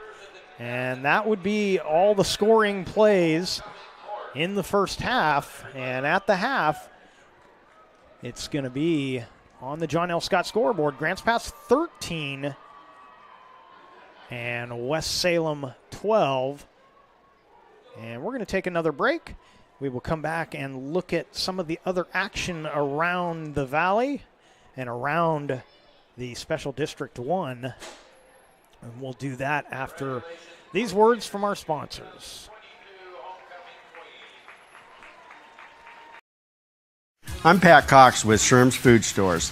The employees of Sherm's are proud to be part of your community. We have thousands of customers in our stores every day, and our checkers know a lot of them on a first name basis. They tend to enjoy what they do and they love it, so it reflects in how they treat the customer. If you live anywhere in Southern Oregon, there's a Sherm's store near you. We hope to see you soon. If you shop with us, you will save money. Fuel up for your race day adventures with Pinnacle 365. Pit for your early morning caffeine fix to help you get off to a good start and be rewarded with free motivation. Stay hydrated as you ride into Turn 2. And if fountain drinks are your thing, get your 6th free. Add Crunch to your lunch as you head into Turn 3. Fuel up for the remainder of the race with your Peak Rewards app and save at least 16 cents a gallon. Your daily journey to the winner's circle starts at Pinnacle 365.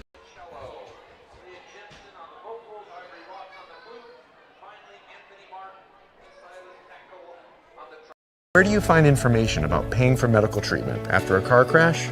Easy. Just go to letusfightforyou.com. That's it. Letusfightforyou.com, helping Oregonians get justice for over 40 years. I just got the best deal at US Cellular. Just $29 for one line. For the first month only, right? That's how they get you. For as long as I want. Why so skeptical? I was told she'd weigh 30 pounds. Get unlimited data for just $29 per line, even just one. Only at US Cellular, where every plan is price protected. Get one line for just $29 at Siskiyou Cellular, the Rogue Valley's exclusive US Cellular authorized agent. Visit souscellular.com for details. So what do you do when you can't work because you were injured on the job? Easy. Just go to letusfightforyou.com. That's it. Letusfightforyou.com, helping Oregonians get justice for over 40 years.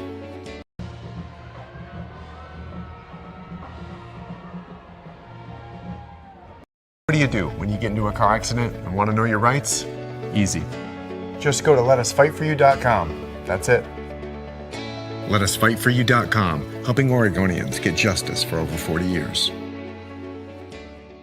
It's Jeep Adventure Days going on now at Lithia Chrysler Jeep Dodge of Medford. We're stocked up on a great selection of new vehicles from Chrysler, Jeep, Dodge, and of course Ram trucks. Choose from our great selection of new Jeep Gladiator 4x4s or test drive a new 22 Ram 1500 Crew Cab 4x4. And remember, we've added the convenience of test drives from your home and an online process to purchase and deliver your new vehicle. During Jeep Adventure Days, you'll save big on every new vehicle in stock only at the Lithia Chrysler Jeep Dodge of Medford Superstore. So what do you do when you get injured on the job and need to know your rights with workers' compensation? Easy. Just go to letusfightforyou.com. That's it. Letusfightforyou.com, helping Oregonians get justice for over 40 years.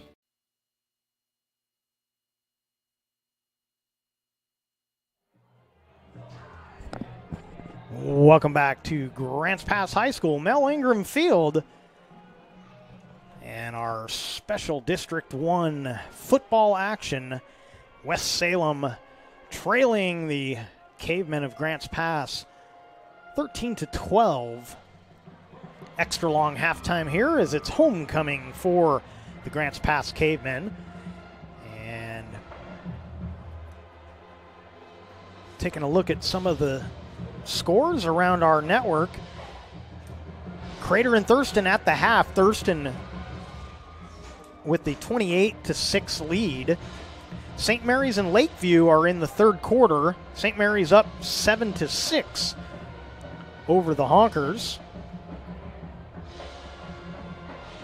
And it is halftime in Phoenix as Douglas and Phoenix are playing, and see if we can get a score on that one. Well, we'll have to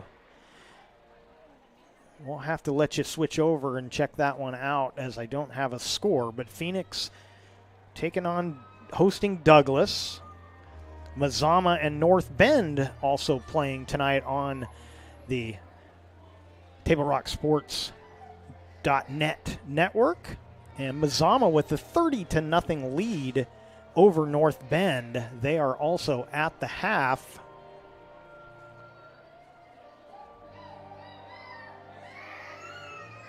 North Salem, one of the top teams in the conference, is playing at Spiegelberg, taking on North Medford. And North Salem has a 13-10 lead. They are in the third quarter.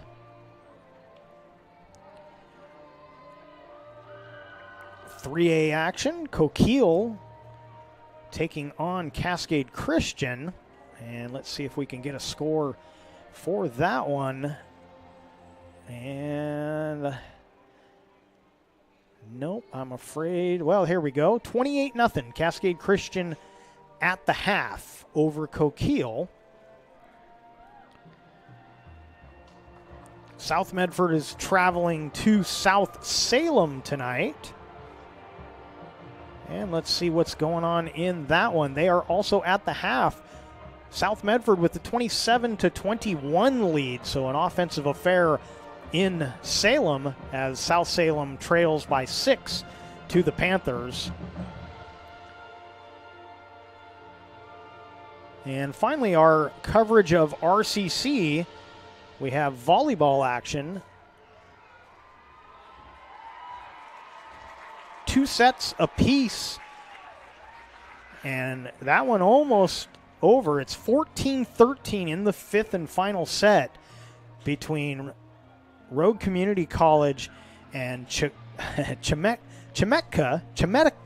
I struggle with that one. I will never get that one right. Chemeketa. And so that one just about to get over. They're in the fifth and final set. So great volleyball action for our RCC Ospreys.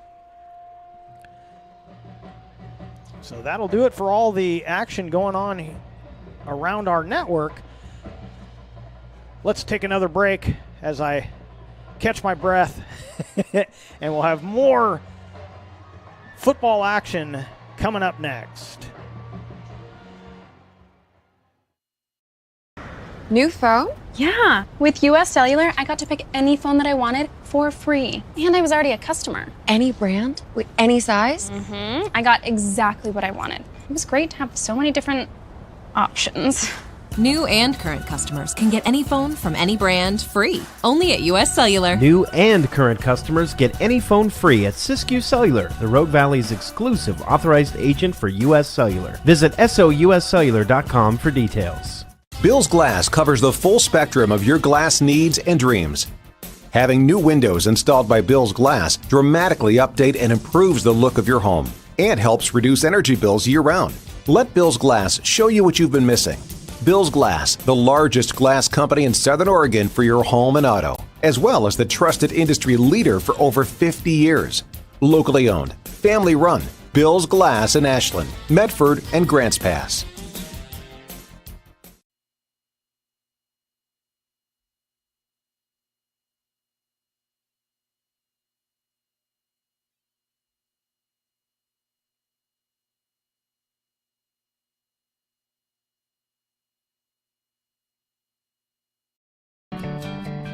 it takes meticulous planning.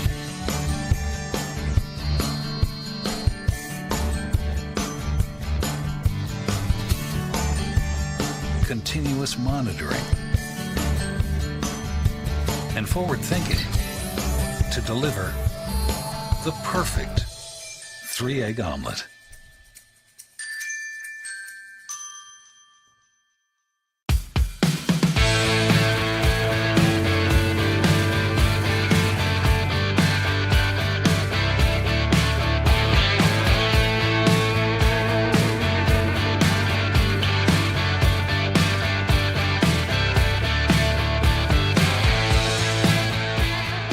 Come enjoy the patio weather and a brand new menu at Tap Rock Northwest Grill, where friends and family gather and memories are made. Come visit us today or visit our website.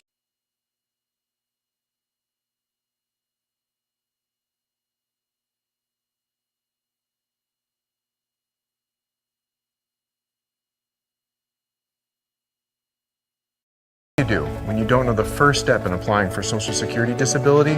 It's easy. Just go to letusfightforyou.com. That's it. Letusfightforyou.com, helping Oregonians get justice for over 40 years. Daily adventures start right here at Pinnacle 365. You'll find exactly what you need for your morning motivation. Later in the day, add some crunch to your lunch with Crispy Crunchy Chicken's mouth-watering chicken and chicken tenders. Wherever your next adventure takes you, we're here to keep you energized throughout the day. And our new Peak Rewards program helps you save money on fuel so you can travel further for less. Daily adventures are better with Pinnacle 365. There's a time machine that takes you back to a world just a few streets wide. So dive into the past and let them see the world through a simpler lens called Southern Oregon. Their adventure begins when you travel Medford.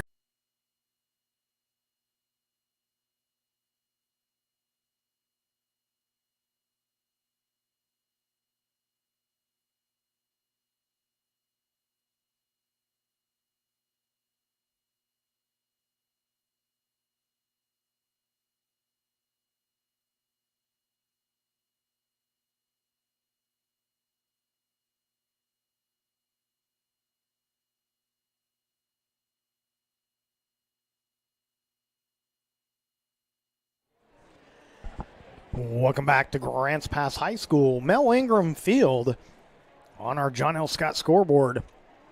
Grants Pass with the 1-point lead at the half. Grants Pass 13, West Salem Titans 12. And for our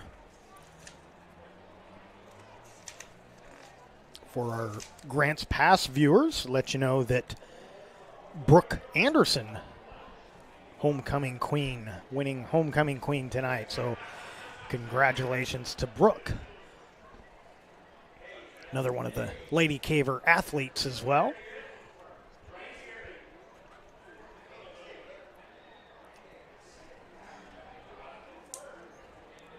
And so the extended halftime almost over.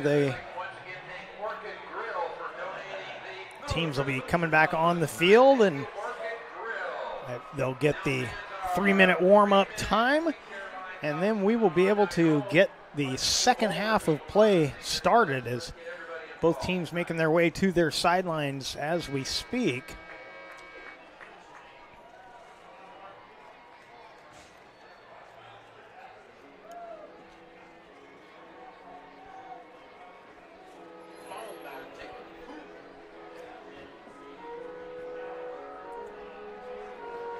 And we promised that defensive replay, the angle, we just barely caught it here as it happened a little behind the line, but let's go ahead and throw that up, let you take a look at that.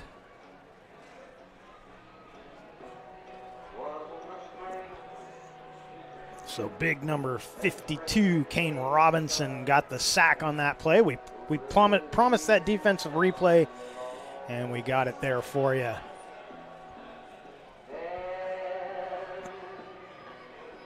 So the team's out on the field now. A couple more minutes of warm-up.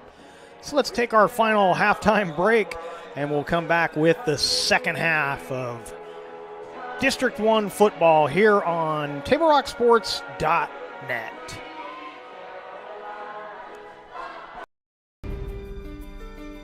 Choose a company that best represents you and our local community.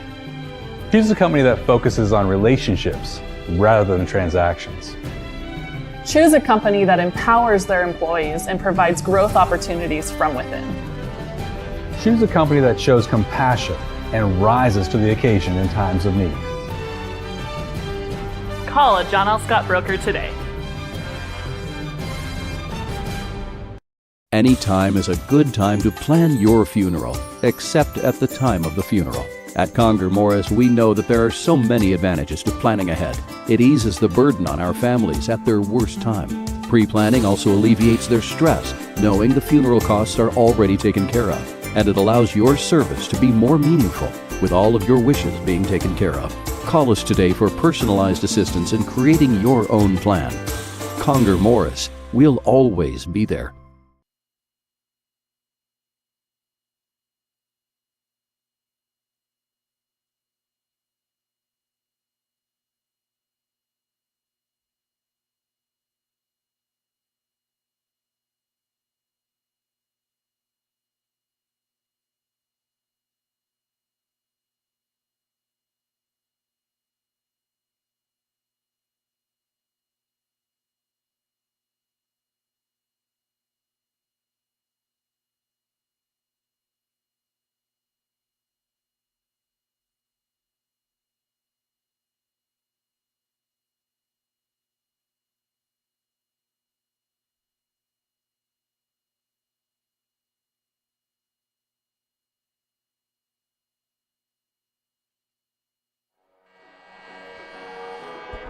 Welcome back to Grants Pass Caveman football here on TableRockSports.net, powered by U.S. Cellular at Siskiyou. And as we take a look at our John L. Scott scoreboard, the Grants Pass Cavemen with the 1-point lead, 13-12. And we are about set to kick off the second half. Great sponsors keep these games coming for you, including Conger Morris Funeral Directors, with a full range of planning and hometown heartfelt help through a difficult process. And by Travel Medford and Sport Ground, where the West Coast comes to play. Leach will kick for the Cavemen. Excited to see what this second half has in store for us. It's been a great game so far. I'm Jeff Smith. He's Khalil Campbell. Joe Brett is our executive producer, and we are ready to get the second half underway. Leach kicks it deep. It's going to be Evanson at the 5, heading toward this near sideline.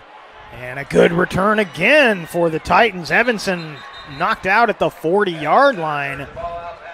Don't see any laundry on the field, so it'll be great field position for the Titans to start their next drive.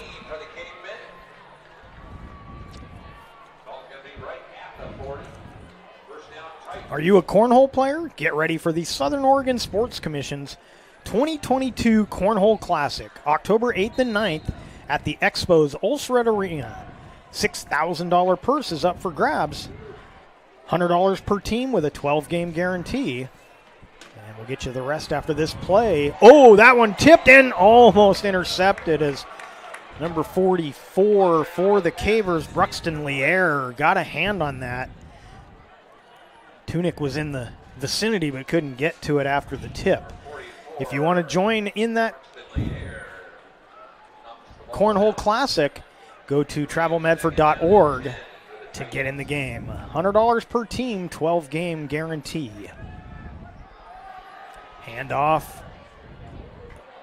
Positive yards out across the 45 goes number 22, Carson Evanson.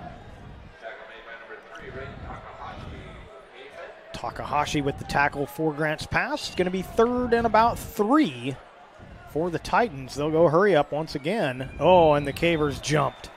So first down, unless there was movement, but I didn't see any. Nope, they'll march this off against the Cavemen. So a little taste of their own medicine there. As they got a few of those in their favor in that first half.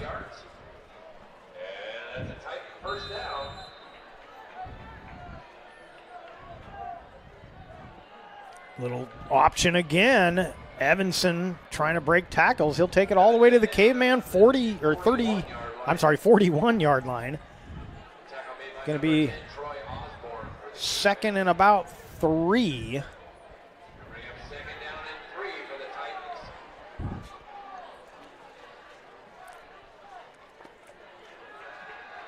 Quick drop back here.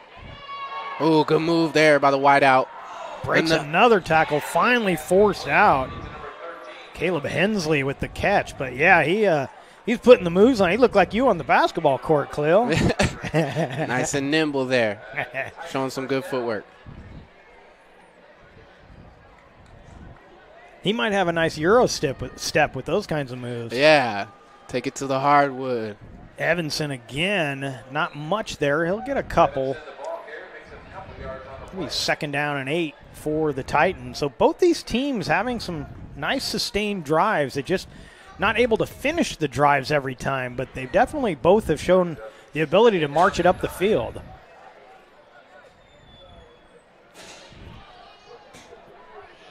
Burrow in the backfield with Martriano under some pressure, and he had to get rid of it early, and it was incomplete. Despite the pressure, he did put the ball in a good spot right in the receiver's hands. Whiteout just couldn't corral it in. Intended for Slack.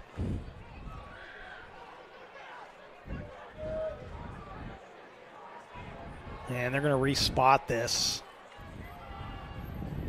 Move them up a yard. Third down. 3rd and 9. Hit as he throws. Catches made complete. Got it again to Tommy Slack. And that'll be enough for the first down. Titans moving the ball pretty efficient here early. As a coach, you probably love to see that coming out at halftime with a lot of energy. Yeah, and we mentioned it in the first half, but I'll say it again. I'm really impressed with the poise of the sophomore quarterback for the Titans. Showing a lot of maturity back there in the pocket. Love to see that from your leader. Oh, good hard run, but there's a fumble there. Ball is on the turf. I think the Titans got it back. Yeah. No, it's Grant's pass. Grant's pass. Oh. According to the referee on the far side, maybe he pointed the wrong way. Yeah, he got confused. It is Titan ball. So it was Burrow on the carry, got it knocked loose, and the side judge came in from the far side, but he pointed the wrong direction. So second down and about 8. Burrow again, and he'll get a couple finally. That play ended about 2 seconds after the whistle, as Osborne was tied up with Burrow, and they stumbled their way into the backfield. So about 3 yards on the play. It'll be 3rd and 5 for West Salem.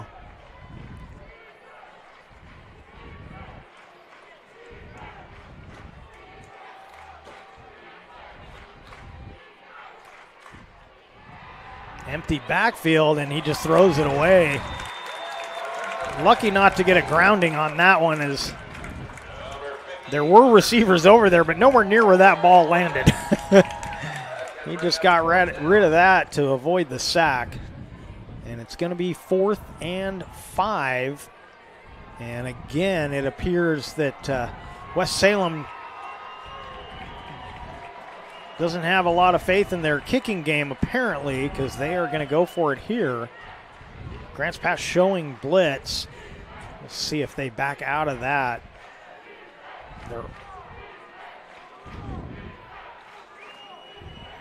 And they do blitz. The throw broken up, incomplete. And the Titans turn it over on downs. It'll be Caveman football. So again, bend but don't break by the Cavemen on that drive. Yeah, good defensive stand there.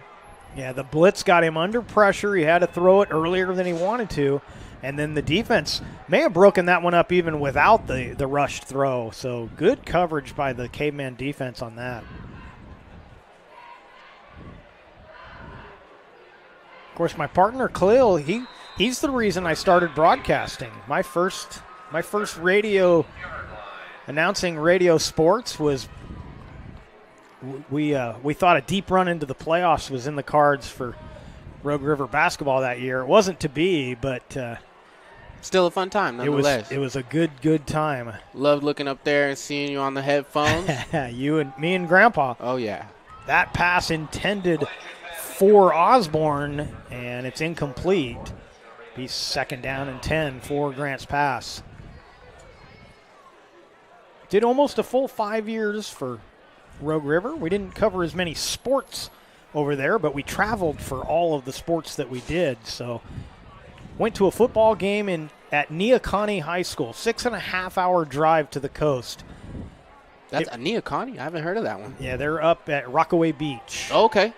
And they got their homecoming game team canceled on them, so we volunteered to go and play that homecoming game so they could have a game.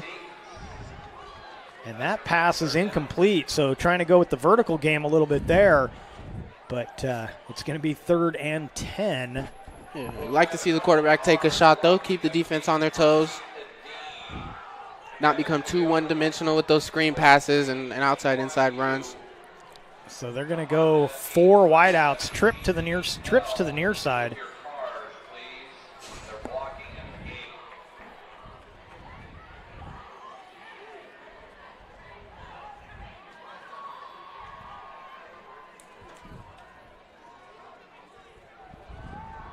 Blitz is coming, and off the hands of Dietz. And that was a great route there by Dietz. Just couldn't get it in. He had the defender beat by a couple steps there on the right sideline. So 8:33 remaining in this 3rd quarter. And back on the field is Luke Morgan. He will punt it away. Couple steps in his own end zone. Gets off a low, wobbly kick. Couple bounces here. Oh, and it was bobbled just a bit by Evanson. And so let's see what the flag is. I think either maybe a targeting penalty. Late that hit on tackle was, I mean, he was coming in. Head and the down. ball had been bobbled, so Yeah. he wasn't going to be able to pull off of that tackle, but maybe he led with the crown of the helmet. Yeah, I saw the defender kind of put his head down, not really keeping that face mask up as they're taught. Personal foul. Yeah, there you like we go. To see Here that we go. awareness, though. I mean, with the head injury situation and everything coming down from the pros, you've seen it trickle down to the high school sports as well, and you love to see the different types of calls to keep players safe out here. Yeah, so it was a personal foul, so I'm going to assume that it was a, dangerous tackle of some sort. I think the rules, they have different names for stuff. The rules are a little different at each level, but Right. essentially I think that's what in college they would call a targeting penalty. Right. Oh, good cut there up the middle for a good 5-yard gain. Push back for a 3. Of course, the difference in the college game is you get called for a targeting penalty. You're gone. You're gone. Yeah. Now, I think they're going to change that rule. I think they want to make it a little bit more to the discretion of the referees. Yeah. But I don't was know if watching they've college football, and I saw that happen and saw the guy get ejected, and I didn't know that was the case in college football. I was kind of shocked. But hey, whatever it takes to keep players safe. Yeah, for sure. So 3-yard gain, 2nd down and 7. So pretty good field position for this drive for the Titans, but we'll see if the Cavemen can come up big on defense once again. That's going to be Burrow, and he's going to be hit and pushed backwards, maybe a yard or 2 on that carry. GP defense getting fired up. Yeah, they've come out looking a lot sharper here in this second half. The issue there that they just kind of held the ball too long. I don't know if that was a option and he was kind of mid-decision and held it a little too late, but defense sniffed it out. Yeah, because the other times they've run the option, you could tell that he had no intention of keeping it. He was just waiting for the defender to get to him, and then he was getting rid of it. Mm-hmm. But yeah, I like to see the option where the quarterback actually has some intention of possibly keeping that ball. Yeah. But we haven't really seen that tonight. Quarterback rolls out right. Well, and that's it. We got a different quarterback too. I just noticed. Number 7 is Jimmy Lathan, who's had some other highlights. So I don't know if that was a direct snap, senior, or if he's taken over at quarterback. So Lathan at the sideline getting the play, and I be honest, I hadn't caught that before. I don't know how long he's been back there.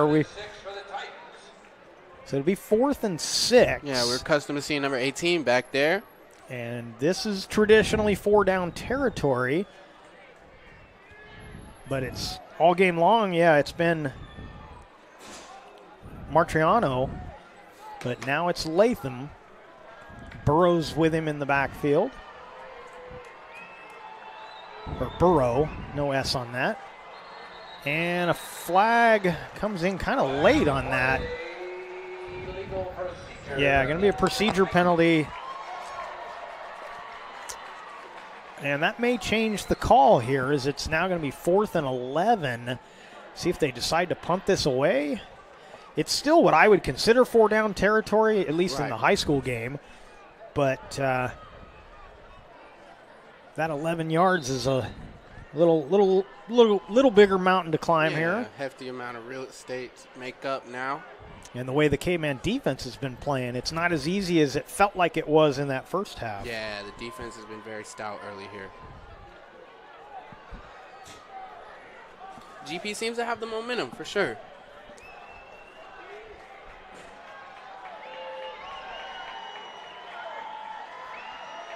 Latham, he's going to heave one. And looking for the one-handed, that's going to be pass interference, I think, on the defense this time.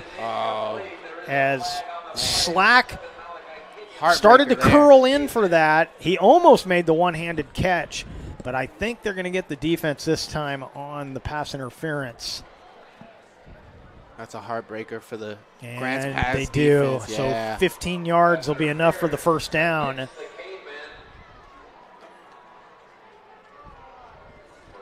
Second half football, those little mistakes can always come back and bite you. Well, and speaking of the differences, of course, pass interference in the NFL would be spot of the foul. Right. Pass interference at the high school level is a 15-yard penalty. So the bad news is for the Cavemen, it's first down. The good news is they've still got about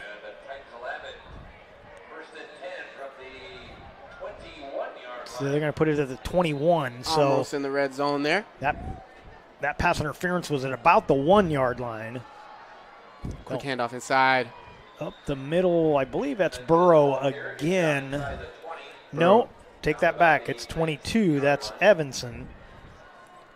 Evanson just got swallowed up there by the big boys on the front line. Couple yards on the play. Ball at the 19-yard line. 2nd and 8.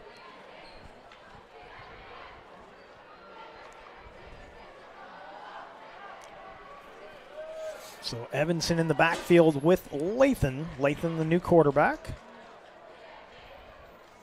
Low snap. Ooh, good pitch on the option. As he was clobbered. And Lathan, or Evanson, get my two guys mixed up. That's going to be. I'm still curious at the Martriano switch with Lathan. Yeah, not sure if maybe there was an injury or they just want to go a different way here. Look, yeah. It's going to be 3rd and 3 as they got positive yardage, but not big yardage on that play. Lathan is a senior, 6'4", 215. Team probably feels like they can trust him as well. So 3rd down and 3. Quarterback run up the middle, Lathan. Lathan with the ball gets down about the 12-yard line. Looks like he's going to be a little short. That's going to ring a Going to be 4th and about 1. We're already more than halfway through this third quarter. Clock ticking down at the 5:34 mark. 4th and 1.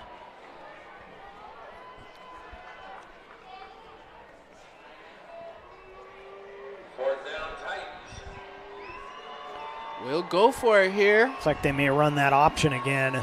Yeah, they've had some success on it. Look at him. Lathan right up the middle. Same play to the left that they just ran to the right, and that should be enough for the first down. He just followed the back.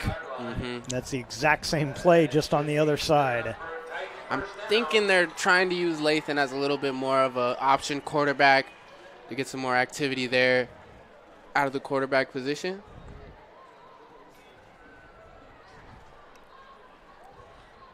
Yeah, that may be, you may be right on that. It gives them a whole different look. He looks a little more confident running that option a little bit than we saw from Martriano. Yeah, but as a coach, it's probably very convenient to have a senior backup quarterback and then one who seems very comfortable as a sophomore as well. Gives it up the middle, good and run there. A touchdown Takes for it number to the 22, house. Carson Evanson. And you saw that option again. Quarterback decided. You saw late. He thought maybe he was going to bounce it outside and take it for himself, but he handed it off inside, and it makes do. And West Salem takes the lead here in the third on our John L. Scott scoreboard. With the PAT pending, it's 18-13. Titans have taken the lead over the Cavemen.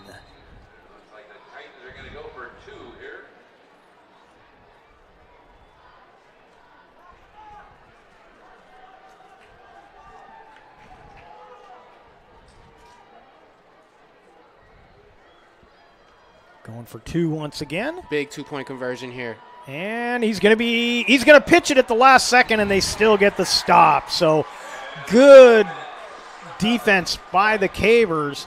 And on the John L. Scott scoreboard with 4:38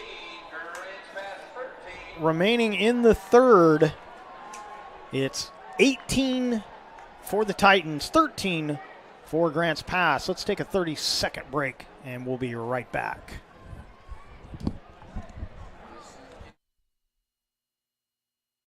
See it on national TV all the time. They tell us that funerals can average between $7,000 and $10,000. At Conger Morris, a full-service funeral, including a wooden casket, is only $4,900. We can keep our prices lower because we're local.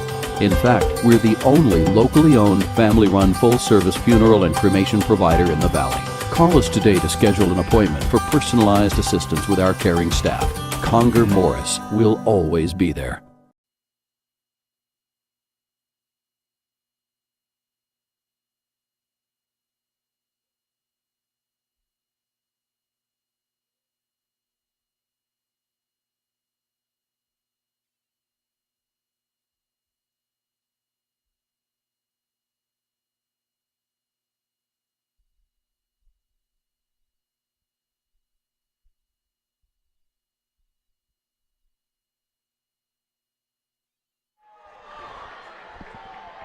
Dietz takes the kickoff return out to the 25-yard line, and that's where the Cavemen will start their next drive, and they're back trailing in this one on our John L. Scott scoreboard.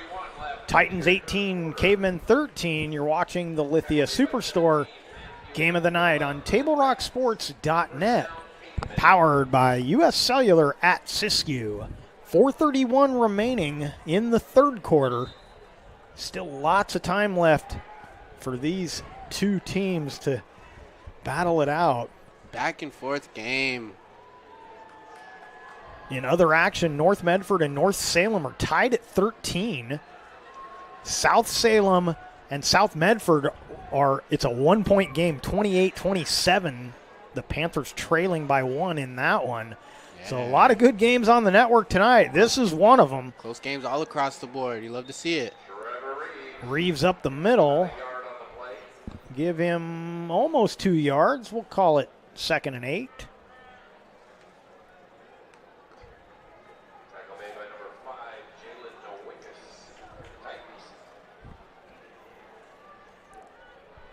GP back in that pistol, probably will motion into the shotgun. Yes, indeed. Now Reeves into motion. They'll fake. He looks toward that screen but doesn't take it. He's got a man on the sideline. Jackson Tunick makes the catch. Great catch there. Quarterback put it right on the money. And I got to say, I've been impressed with the hands of Tunick tonight. He has really made some nice catches. Bringing them in. Of course, he had the go-ahead touchdown at the end of the half. Reminds me a little bit of Wes Welker. He's catching those low balls and then can burn you deep if you get too close to him. And that'll be offsides on the Titans. So that'll make this a 1st down and 5 as they march off the penalty. So we've had one of those against the Cavemen, but all the rest have been against the Titans. They are susceptible to that hard count. 1st and 5. Yeah, that hurry-up offense has got that hard count. Very scary for that defense. Tunick will go in motion. Screen pass. He's going to get that screen. He's got blockers ahead of him. Space is all he needs. And he is going to have enough for another 1st down. He's putting in work. Yeah, it's been his night so far. He's spotted at 32. They're going to get to the line. I have to say, I said this earlier. These quick get to the line quick, and that one's going to go against the Cavemen. As I don't know if it was the tight end out there that jumped up just a little early. I'm so used to this Caveman team where they go to the huddle and they're in the huddle so long you worry that they're going to get a delay of game penalty on every down. Tonight it's been a lot of hurry up. We've hardly seen using the play clock. So it's a little different look from the Cavemen tonight.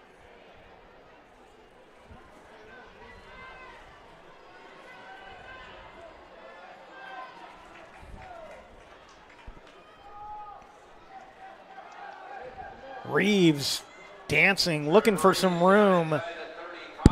It was a 1st and 15. It'll be now 2nd and about 12.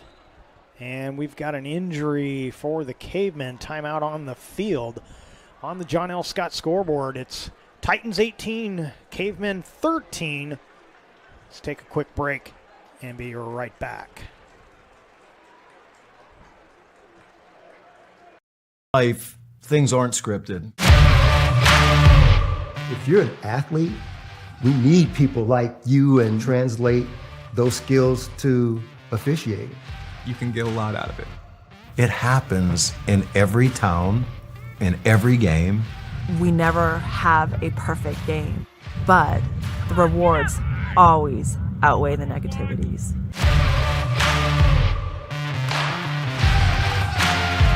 I still can't see, maybe 14.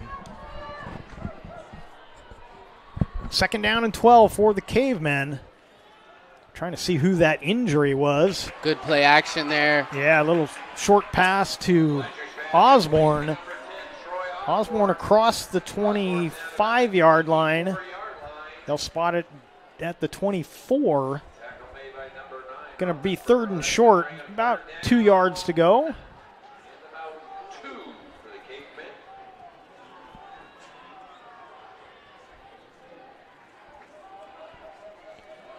Oh, big hole. 1st down and more for number 22, Gage Blay. Boy, that was a huge hole, and he ran right through it.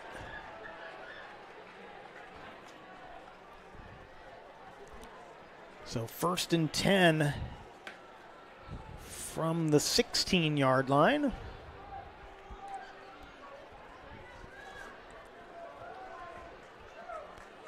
Play in the backfield again with Blanchard in the shotgun. A little play action again. Oh, and that one off the hands of Kenyon. Incomplete. Kenyon didn't quite get the head around quick enough. That one was on him a little quicker than he was expecting. Yeah, quarterback put it right on him just a little bit too early before he turned his head.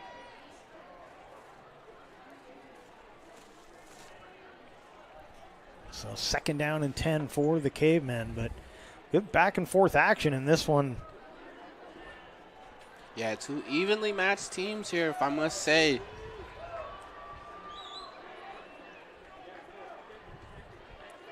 Both with a solid quarterback base. Some late instruction coming from the Caveman sideline.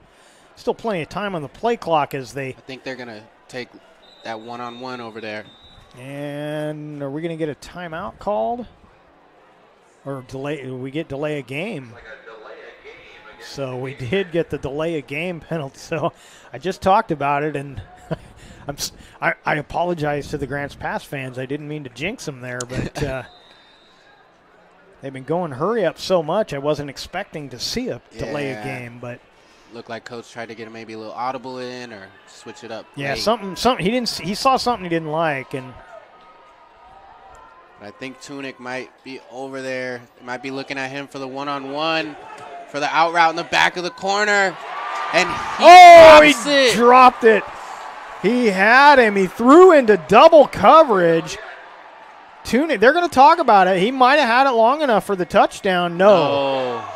Tough break there for GP, but they like that matchup over there in the back of the end zone with Tunick over there by himself.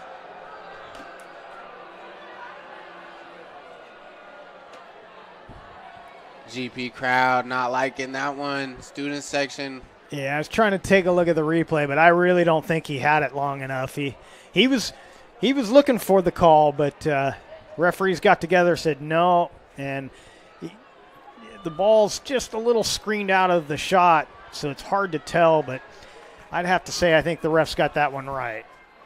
1:01 remaining here in the third. It's 3rd and 15 for the Cavemen. And that throw, I think, was for Dietz, but Blanchard and Dietz not on the same page there. I don't know. Yeah. I think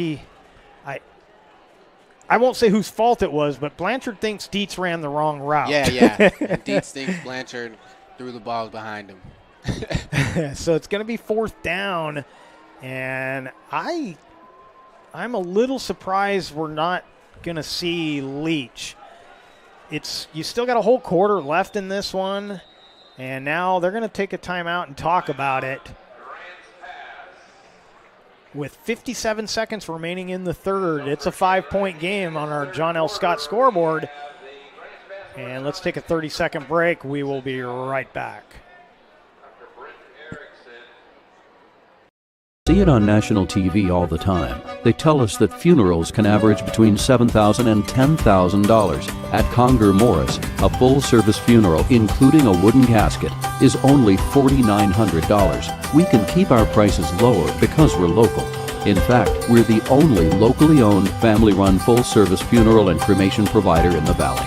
Call us today to schedule an appointment for personalized assistance with our caring staff. Conger Morris will always be there.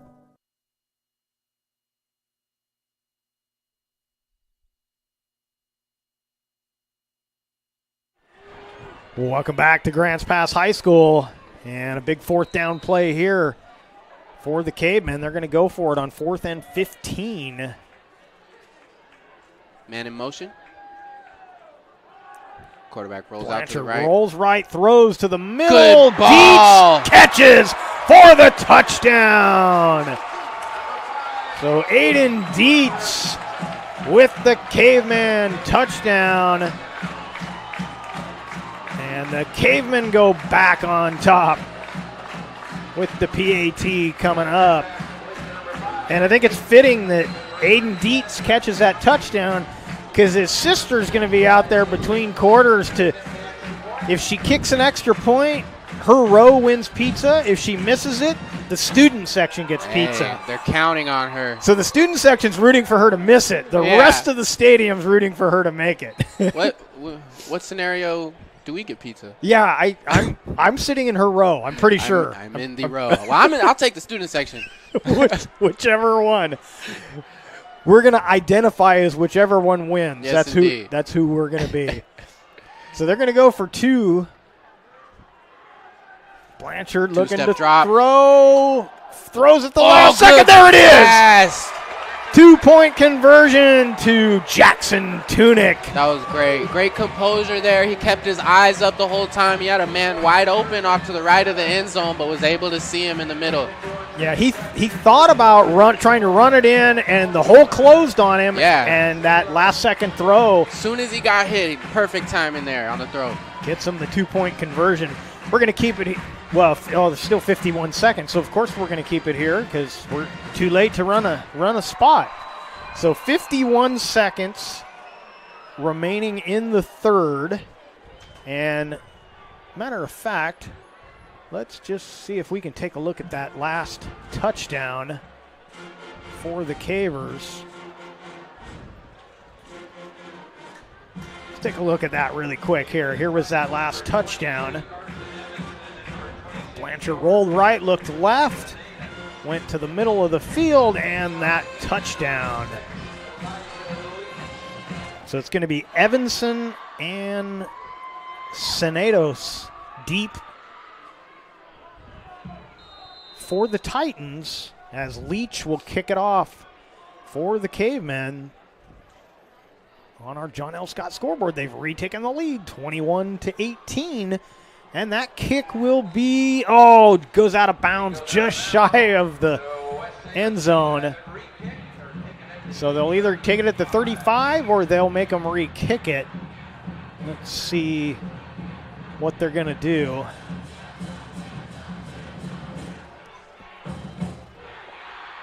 White Hat walking around with the football waiting for the decision. And I think they're going to make them re-kick it. No, well, they were pointing that direction, but now it looks like they're going to spot it at the 35. So far be it from me to try and read the minds of the Stripes. They pointed downfield, which I thought meant they were going to make them re-kick, but Titans will take it at the 35. First down and 10, still 51 seconds remaining in the third. Handoff up the middle. Oh, and he's met right by those big boys at the front line. Yeah, stopped in his tracks. Give Drew Garrett the tackle on that. Number 54 coming up, and not quite a yard on the play. We'll call it 2nd and 9, but he didn't even get a full yard out of that as Garrett came up and put an end to that one. GP's band is just so spectacular. Oh, yeah, impressive. Makes my job a whole lot more fun. Yeah, atmosphere here is great. Play action, he's in trouble. Oh, and the catch is made to the 40-yard line. Yeah, I wasn't sure who that was for. Yeah, I think he kind of threw that up for grabs. It was Hensley that made the catch. And a referee timeout. Is there a flag down somewhere? Oh, no, we got an injury. So...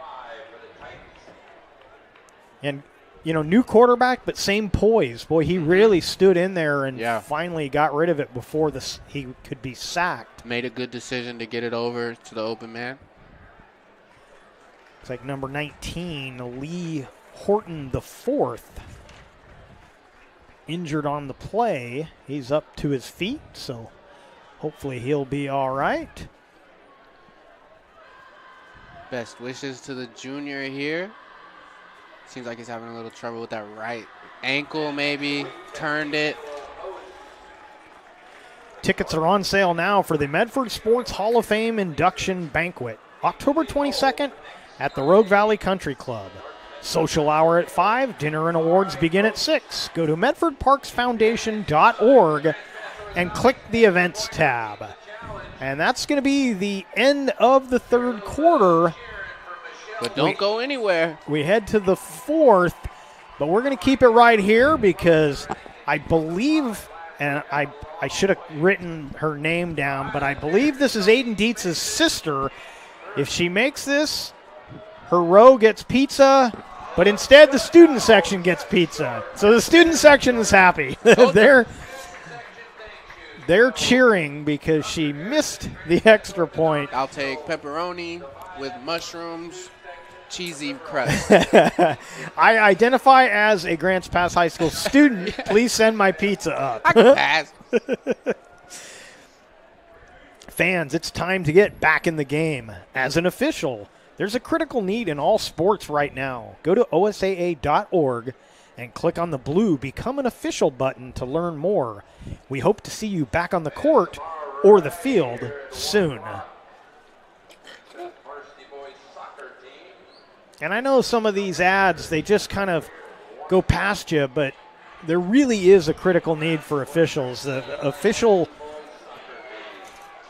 numbers of officials has been on the decline for years now, and in fact, one of our other sponsors has their Know Your Role campaign, and that's a big reason for that, is that we need to get back to being more civil at sporting events so that we don't lose all of our officials. That's going to go against the Titans. The wide receiver jumped a little early.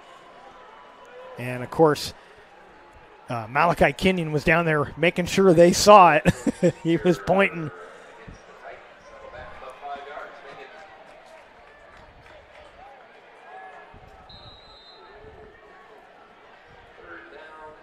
So an update.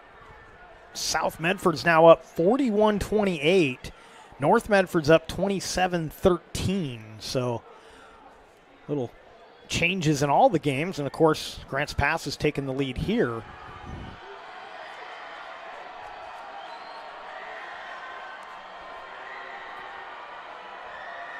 Third and 10. The fans getting loud. They're trying to cheer their defense on. That one incomplete over the middle. Closest player to that ball would have been the defense, Bruxton Lier, number 44.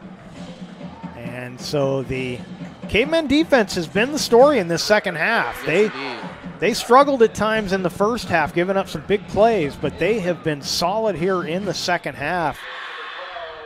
And the Titans forced to punt. And a whistle as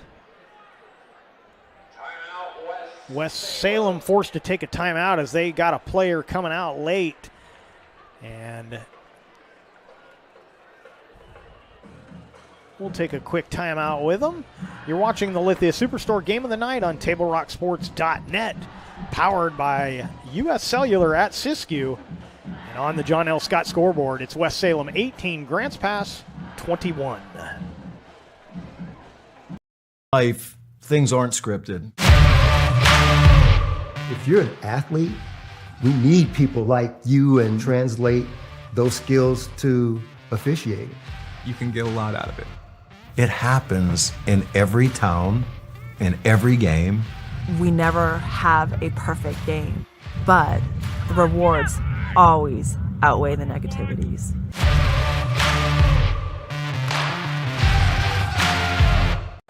He's not catching that.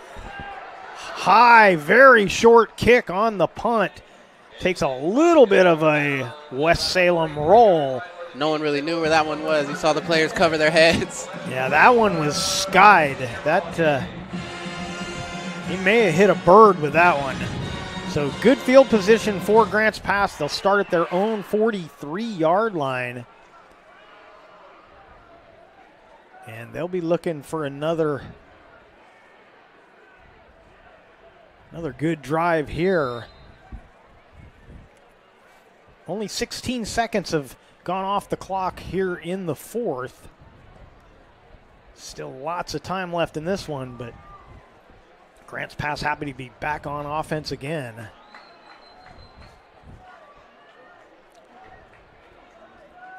Looks like Blay will be in the backfield. Lines up next to Blanchard. Play action. Blanchard tried to get it to Osborne, but it was off the fingertips. And once again, had he made that catch, there was going to be no yardage after the catch as the defense was right on top of that. Yeah, defensive back right on his hip there. This Titan team's got a lot of speed in that secondary. Mm-hmm.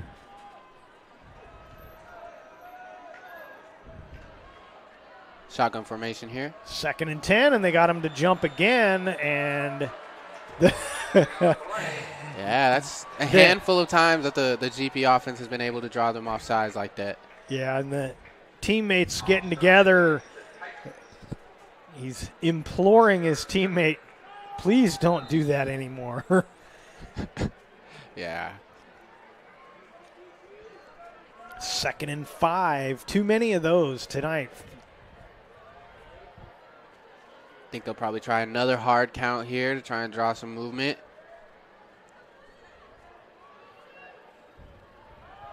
Handoff up the middle. And good yardage. Going to be just shy of the first down, about 4 yards on the carry. It'll be 3rd and 1, I believe. See where they put the sticks. Yep, 3rd and 1 as Blay with the carry.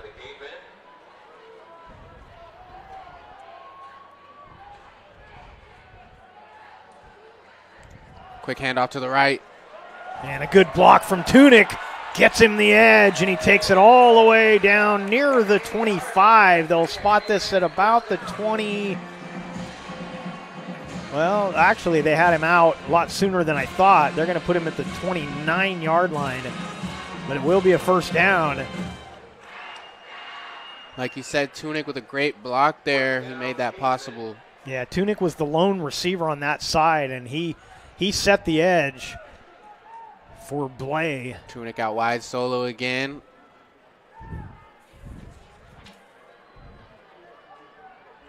Odomalam on Tunic on the outside. Quarterback's looking over to Tunic. Throws it up and Tunic one-handed, but he's out of bounds. You got to give the defense credit on that. He forced him to the sideline and then had no place to go. Made a beautiful one-handed catch, but Odomalam just too strong there on the sideline. Got him out of bounds before he could drop that foot down. Good defensive play. Yeah, that Odomalan's had a nice game tonight. Yes, most definitely. We haven't been able to mention him as much as we'd like. Right. Of course, it took us a full quarter to figure out how to pronounce his name, but he's had a great game tonight. Yeah, he's been everywhere. You see him. Little kind of a wheel screen, but it well off the mark. It'll be 3rd down and 10.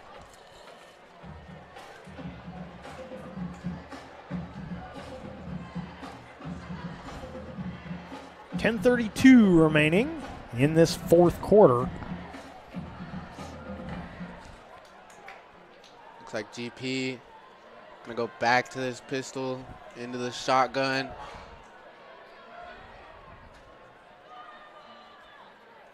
Blanchard looking to throw.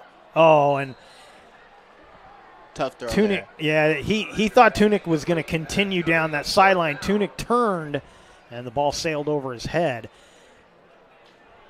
This is 4 down territory here because Leach has the range, but I don't know that they want to try one from out there. He can kick one from this distance. It'd be about Doubles a 40. right. It'd be about a 47, but he's kicked the 40, and he had plenty of leg for that. Motion here. Blanchard under pressure, gets away from it. He'll throw, but nobody there. It was intended, I believe, for Dietz, but Dietz was probably 10 yards away from where that landed. And so the Cavers turn it over on downs. Not the worst thing there. A punt doesn't do you a whole lot of good. No. And might as well take a chance there. 4 down territory. We'll see how GP's defense fares here. They've been playing very well this half. I was kind of rooting for Elijah Leach trying a 47 yarder. Yeah, that would have been cool to see. Could have put 3 on the board. 10:19 remaining. Still lots of time left. Titans back on offense.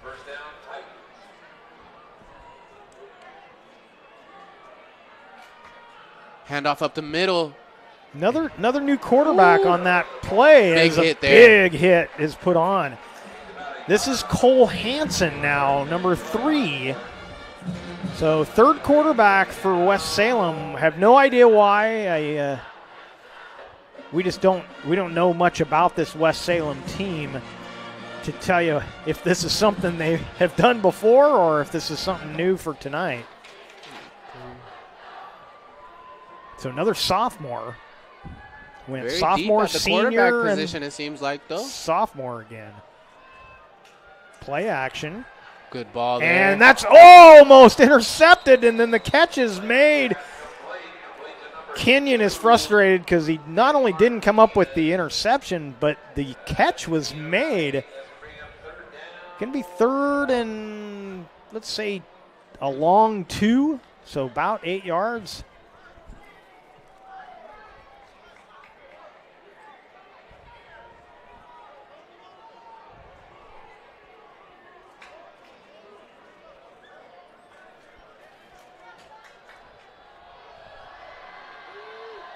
Wyatt Jinks, the senior, subbed in there, tight end, number 87. Handoff up the middle. Oh, and that's stuffed. I don't think he's going to get it. Yeah. Oh, well, maybe that last, I don't know when the whistle came in. The final surge got it. No, I think he's going to be just short. In fact, they're not even moving the stick, so, or maybe he already moved it. It's a long one. It's almost a 2 yards. Clock ticking down Fourth down? Near the 9-minute mark. Yeah, it's 4th and 1. Okay. Hansen back out there as the quarterback. Cole Hansen, number 3. And they're going to go for it here. Hand up the middle. Hand off, and he didn't get it. Stuffed by the Caver defense.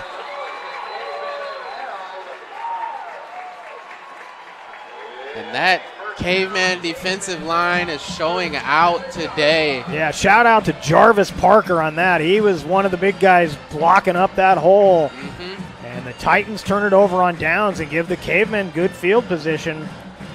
Almost back to where they had it before they turned it over. Band gets fired up, student section's fired up.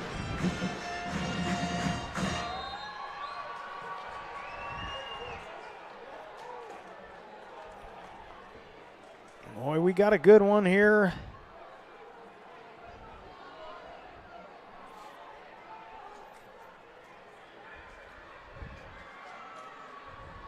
At Mel Ingram Field, handoff. Oh, and Kenyon was in the path of Blay, and he basically made the tackle on Blay. It did help him get a couple more yards, but yeah, push him forward a little bit, but so give him about 4 yards. It'll be 2nd and 6.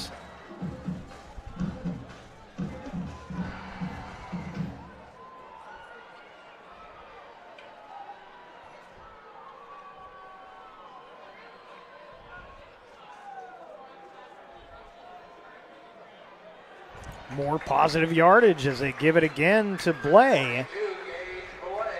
It's going to be 3rd down and about a yard to go. Good strategy here by GP, keeping it on the ground, trying to take some time off that clock.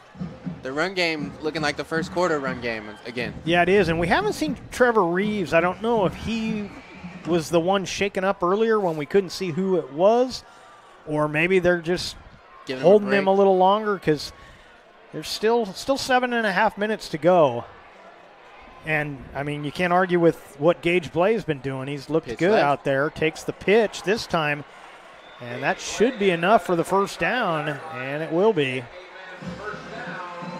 So move the chains, and this is what the Cavemen want. Yep. Nice sustained drive. Burn some more clock. I'm sure they would definitely want to get this in the end zone. They don't want to be forced to just take 3.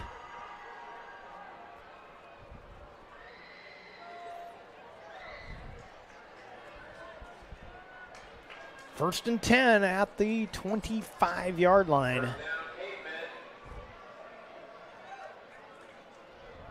Give it to Blay again. Right he takes it right up the gut. About a 5-yard. See where they put the sticks. Yeah, give him at least 5, maybe 6 on the play. 2nd and 4. Yeah, they spot that just inside of the 20, so 6-yard gain.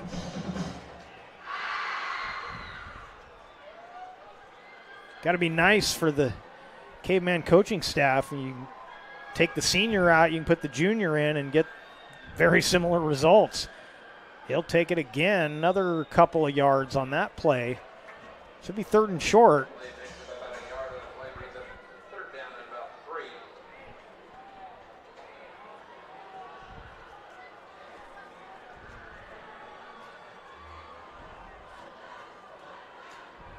Clock ticks below 6 minutes to go. You know, I know they're showing he lost yardage on that. My mistake. They're showing 3rd and 3. I think I'd go play action here. Yeah, right over the top. But they run it up the middle again. Up the middle, and it's not going to be enough for the first down. Let's see what they decide to do on 4th down. 4th and a couple. If I was them, I'd try a field goal to make it a touchdown game.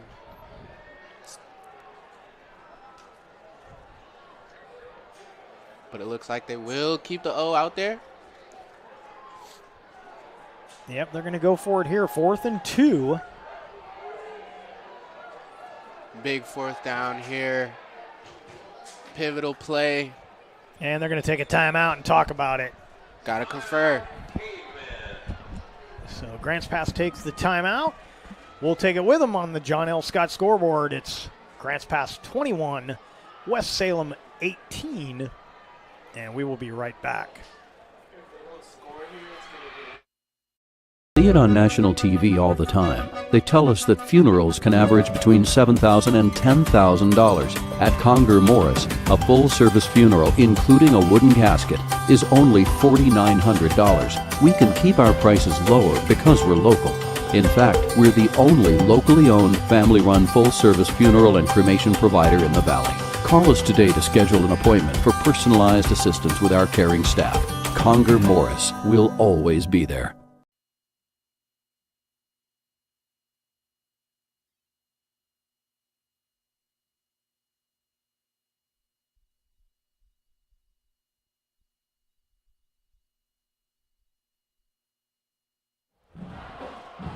Welcome back to Mel Ingram Field here at Grants Pass High School and our Lithia Superstore game of the night on TableRockSports.net. Update on the South Medford game. South Medford leading now 48-35. They've got the ball in the 4th quarter. It's like they turned on the Jets over there. Yeah, not much defense in that game compared to this one. Yeah, good defensive battle here today. Quarterback kind of confused. I don't know if that was a misplay or they did that purposefully, PI. And that's going to be pass interference on the defense. Never turn the head around. That'll be PI on Odamulam. That was intended for Tunick, and that's any defensive back will tell you that's the one mistake you can't make. Yeah. If you don't look back and find the football, they'll throw that flag every time. And that best case scenario there for GP, with the kind of fumbled play there, quarterback had to do the best he could, really. Yeah, I don't know if they missed the connection on that or it was intended to look that way. That was it almost looked like it was intentional to me, but either way it works out. It'll be half the distance to the goal. Great field position here. This is because that's normally a 15-yard penalty, but Grants Pass has to take the opportunity here and get some points. Clock down under 5 minutes to go now, so a touchdown here would be huge for the Cavemen. Yeah, give them a lot of momentum. You hear that crowd go wild. Run up the middle. Good second effort as the initial contact was made in the backfield. Osborne a little shaken up, but he gets up. He's okay, but to get positive yardage out of that, or at least back to the line of scrimmage, was fairly impressive. It's going to be 2nd and goal from that 6-yard line where they spot that.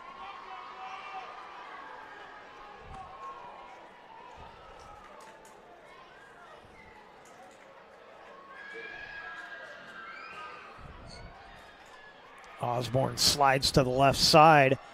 The give is to Blay. He's met at about the 4-yard line it'll be. 3rd and goal from the 4.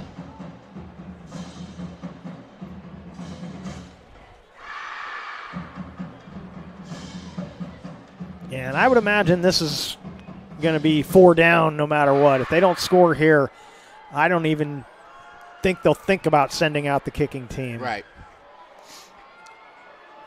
Need that 6 points.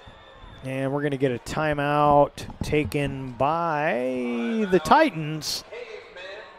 Well, I thought he pointed toward the Titans. PA said Cavemen. At this point, it won't matter. I think both teams still have at least 2 timeouts remaining, so shouldn't be a problem as of yet.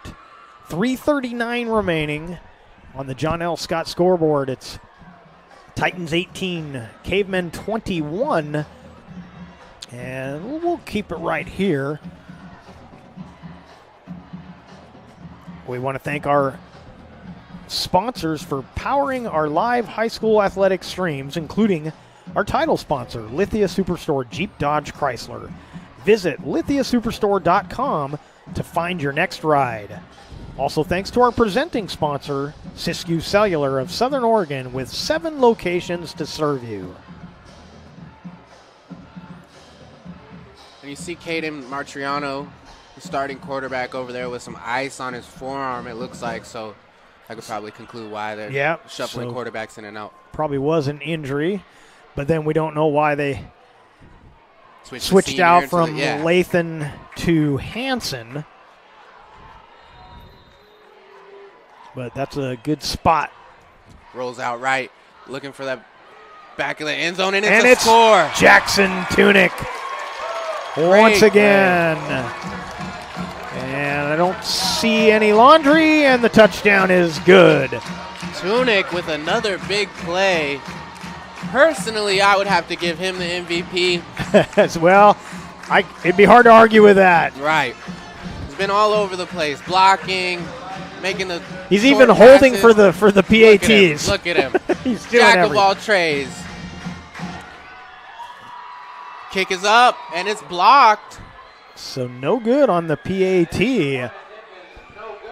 On the John L. Scott scoreboard, Grants Pass 27, West Salem 18. Let's take a 30-second break and be right back.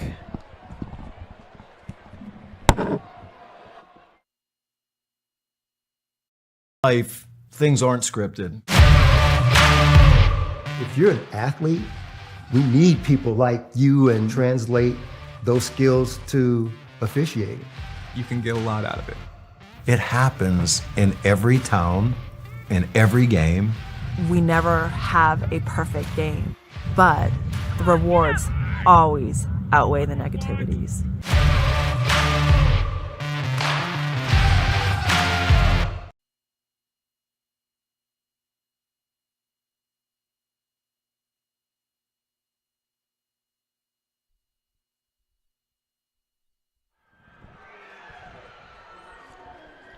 Welcome back to Mel Ingram Field here at Grants Pass High School. Cavemen getting set to kick off. 3:34 remaining in this game. And the Cavemen with the 4-yard touchdown to Jackson Tunick have taken the lead on the have extended their lead on the John L. Scott scoreboard, 27-18. And again, shout out to the Grants Pass band. They're playing a little Katy Perry fireworks rendition. Caught me over here singing. Another good return. Once again, number 22 is Carson Evanson. And so pretty decent field position for the Titans. But they're going to have to face a Caveman defense that has just been really good in this second half. Steel wall-esque this half for sure.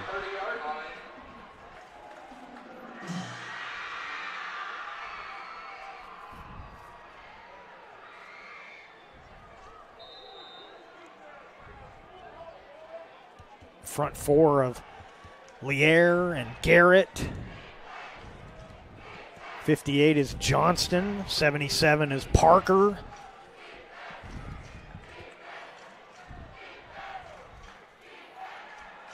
Oh, that Tunick almost got the interception on that one. He's might as well. He's done everything else tonight. Add another accolade to the list tonight. Yeah, he sniffed that play out pretty quickly. Just that ball was rifled, and he couldn't get to it. Stops the clock at 3:25. It'll be 2nd and 10. And Tunick, a senior, he's definitely showing that experience tonight. Hansen with the screen pass. That one behind the receiver, intended for Nick Martinez. Yeah, too quick of a pass there. Martinez hadn't even turned his head yet.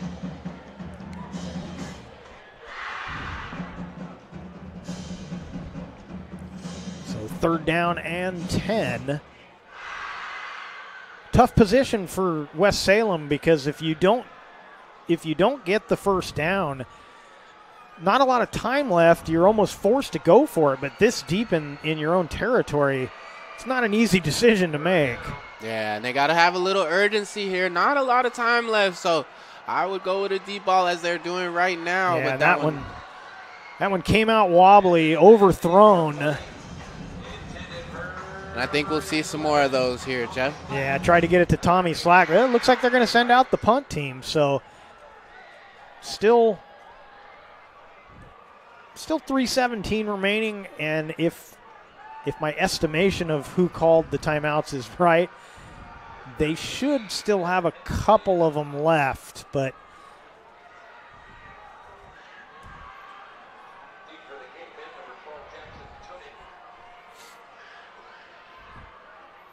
punt is away. Tunick back there. Tunick's going to have to let it go. He couldn't get to it. It was a good kick to begin with. Rolls all the way to the 19-yard line. So kind of a line drive kick, but it had pretty good distance on it. Good bounce on it. Couple nice bounces. Give it a little extra distance. And so Grants Pass will start this next drive. They actually moved it out to the 20. So 1st and 10 at their own 20. Today's game is brought to you in part by Avista Utilities and our friends from Pinnacle 365. Fueling your adventure to see 21 pilots in Portland. Download the Peak Rewards app to earn free fountain drinks and coffee. And Pinnacle 365's got some of the best gas station chicken you'll ever eat. Oh, the crispy crunchy chicken. Crunch. That's I like that. That's some good stuff. Chicken sandwich. They put a little like honey glaze on the bun too with the pickle in the middle. Yeah. Good stuff. Couple of yards on 1st down. It'll be 2nd down and 8. Hey, you can tell we're hungry. Yeah. These nachos got a little soggy on me about 2nd quarter. Yeah, the popcorn's good, but it's just not cutting the hunger. Right. It's not really good for the voice either. But right. I grew up listening to Bill King, and that guy would eat more food in the booth. Unbelievable. Chomping away. Oh, man, he could eat. Handoff here. Looking for the edge, and getting a little bit on the edge was number 22 again. That's Gage Blay. Good tough run there, putting the head down for the extra yardage. Yeah, you could hear the crack of that one. Yeah. And West Salem takes a timeout. It's going to be a 3rd down and about 2. So West Salem hoping to get the stop here. Scoreboard says 3. Yeah, it probably is 3. 3rd and 3. So West Salem takes the timeout to hopefully force a punt and get the ball back with a decent amount of time. Scoreboard shows the Cavemen with no timeouts left and Titans with 1. I don't remember Grants Pass using 3 timeouts in the second half, but I do think that the total for the Titans is right. They've got 1 remaining.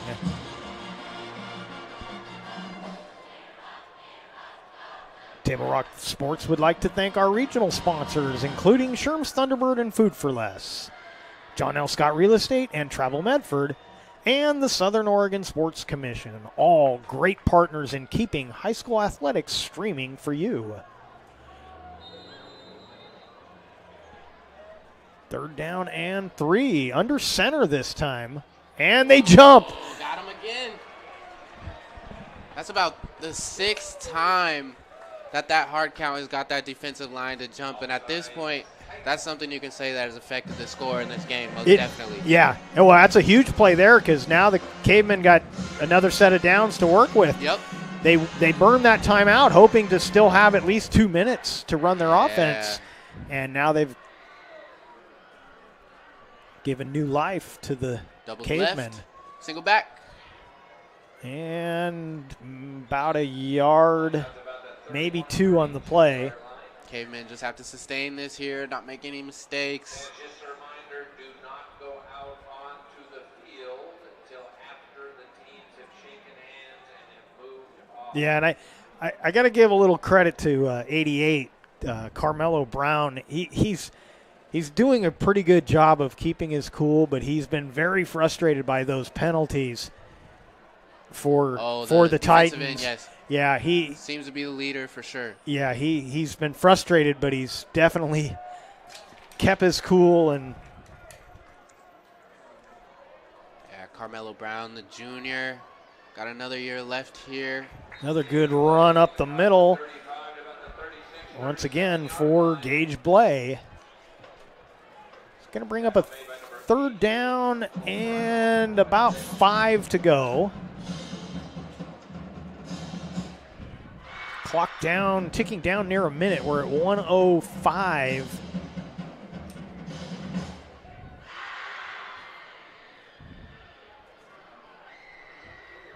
Under a minute now. First down here will put an end to this game for the Cavemen. Be a little bit of life for the Titans if they can stop him here. They do stop him, and they will burn their final timeout. It's going to be 4th down. Still probably pretty close to 5 to go. Oh, flag on the play. So we'll have to hold on, see if there was personal foul, hands to the face against the Cavemen. So they might not have to have used that timeout. They may get that timeout back.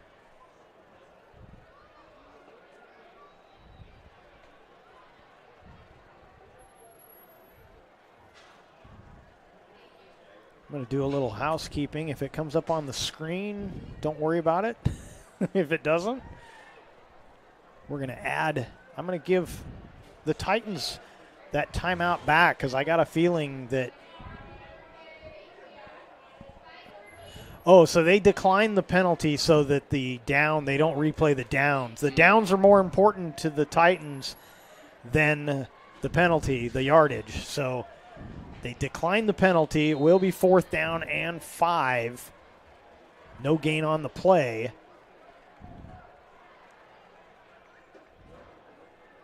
But 43 seconds remaining. Yeah, the penalty did stop the clock, so I'm assuming the Titans still have that timeout left, but with 43 seconds, it's really pretty much all over but the actual time running off the clock officially. Yeah.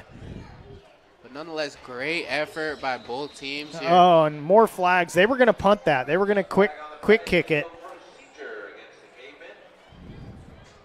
And illegal procedure. Yeah, they'll back him up 5 yards. Now the actual punter was going to come out.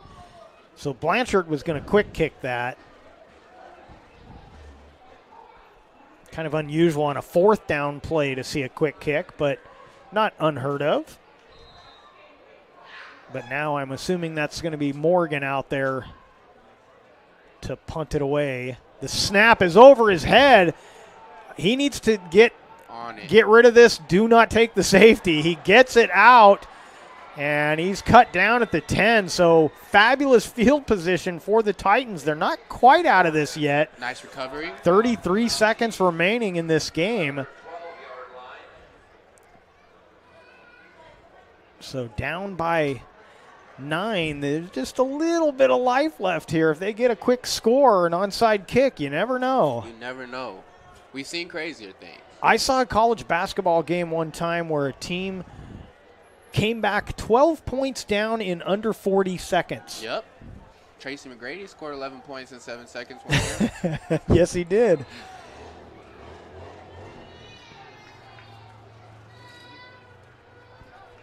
So they'll spot this at the 12-yard line. They're going to go 4 receivers. Quarterback rolls out left. And that one is going to be incomplete. It'll be second down.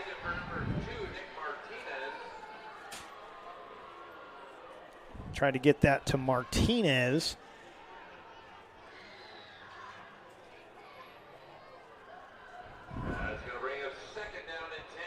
So it's been an interesting game, been a good game, really good game, but interesting with the Titans being on their third quarterback. Mm-hmm. So little things on the Titans side that kind of slowed them up here. One too many penalties, one too many injuries, and Grants Pass was able to take advantage. Yeah, those offsides penalties really hurt the Titans tonight. That one broken up. Good positioning by Tunick to break that one up. Tunick all over that play. Yeah, Tunick. He's got my MVP vote for the game, most definitely. Yeah, we don't have a player of the game, but we're going to have one tonight because it's going to be Jackson Tunick. He showed out. Third down and 10, 25 seconds remain. And scoreboard's still showing that one timeout, so I think they did get that timeout back. So there's still a sliver of hope here for West Salem, but they're going to need to get this into the end zone. Quarterback's going to throw to the corner, and a good hand fight. The ball is tipped and out of bounds, incomplete. No flag on the play. Yeah, clean defense there. Was able to turn his head and catch the ball and make a play on it. So fourth down with 19 seconds remaining.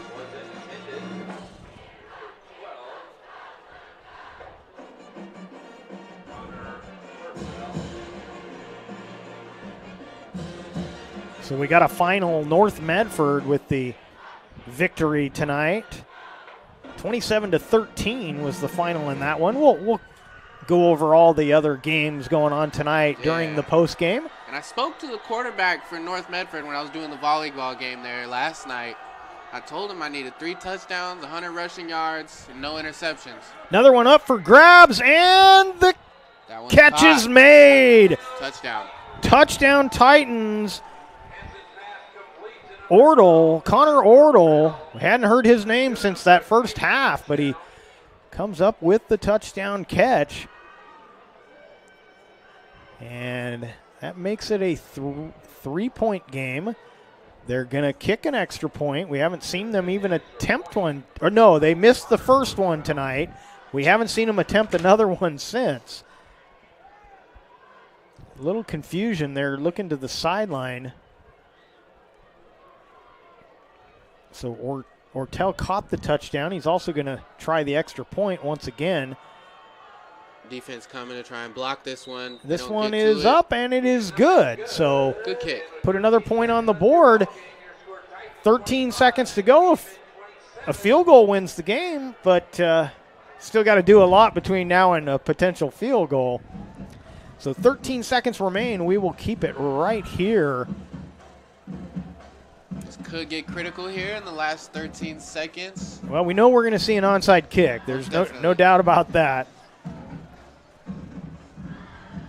Today's game also brought to you by Schlesinger and DeVilleneuve Attorneys, with practices throughout Southern Oregon, and the Southern Oregon Sports Commission's Know Your Role campaign, promoting respectful and civil behavior at youth sporting events. Yeah, I really become a fan of that Know Your Role campaign. Yeah. Like I said, it goes hand in hand with the shortage of officials. Right. And I've been to some games where I've seen people escorted out of the building at high school games, and it's like there's no reason for that. You don't need to do all that. Look, I yelled at as many referees as anybody I know. Right.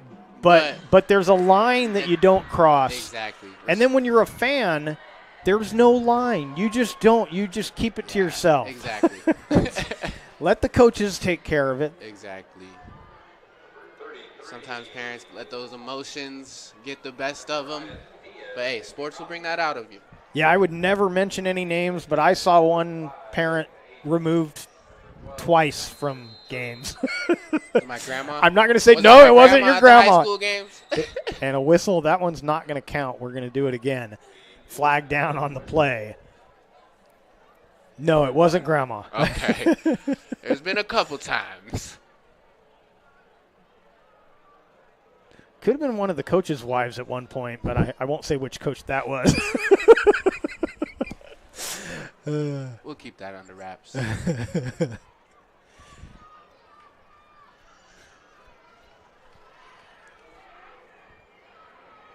There was one of the moms that was so vocal. I would sit by her on purpose so I could just point at her. No, it was her. It was her. It wasn't me. So still 13 seconds. We're going to try this kick again. Onside. It'll be the onside, and covering it nicely, number 13, Gavin McLean. So we haven't got to say his name. Comes out on special teams and gets the job done for the Cavemen. And now we will just kneel down and put this one in the books. The Cavemen are going to survive what has been a really good game. Yeah. Tale of two halves. Most definitely. Defense was on their heels in that first half. I mean, that touchdown on the first play from scrimmage for the Titans. Yeah, that was kind of leading me to the assumption that the passing game was going to be kind of unstoppable from Salem, but that defense showed up from GP. Yeah, second half, the defense has just been spectacular. So they'll kneel down. Titans won't use that last timeout as they know this one is over. And the final score on our John L. Scott scoreboard, Grants Pass 27, West Salem 25. Coming up next will be the Southern Oregon Sports Commission's Know Your Role postgame show. Visit travelmedford.org and search Know Your Role to see how this campaign is changing the culture of youth sports for the better. We'll recap the scoring plays, and we'll look at some of the other scores from the network when we come back on the Southern Oregon Sports Commission's Know Your Role postgame show, where we make sports fun again.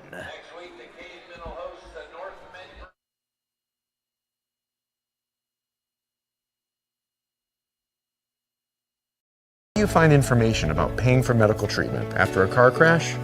Easy. Just go to letusfightforyou.com. That's it. Letusfightforyou.com, helping Oregonians get justice for over 40 years. I just got the best deal at US Cellular. Just $29 for one line. For the first month only, right? That's how they get you. For as long as I want. Why so skeptical? I was told she'd weigh 30 pounds. Get unlimited data for just $29 per line, even just one. Only at US Cellular, where every plan is price protected. Get one line for just $29 at Siskiyou Cellular, the Rogue Valley's exclusive US Cellular authorized agent. Visit souscellular.com for details. So what do you do when you can't work because you were injured on the job? Easy. Just go to letusfightforyou.com. That's it.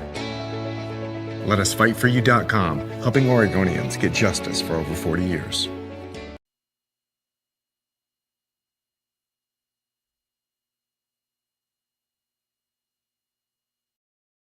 I'm Pat Cox with Sherm's Food Stores. The employees of Sherm's are proud to be part of your community.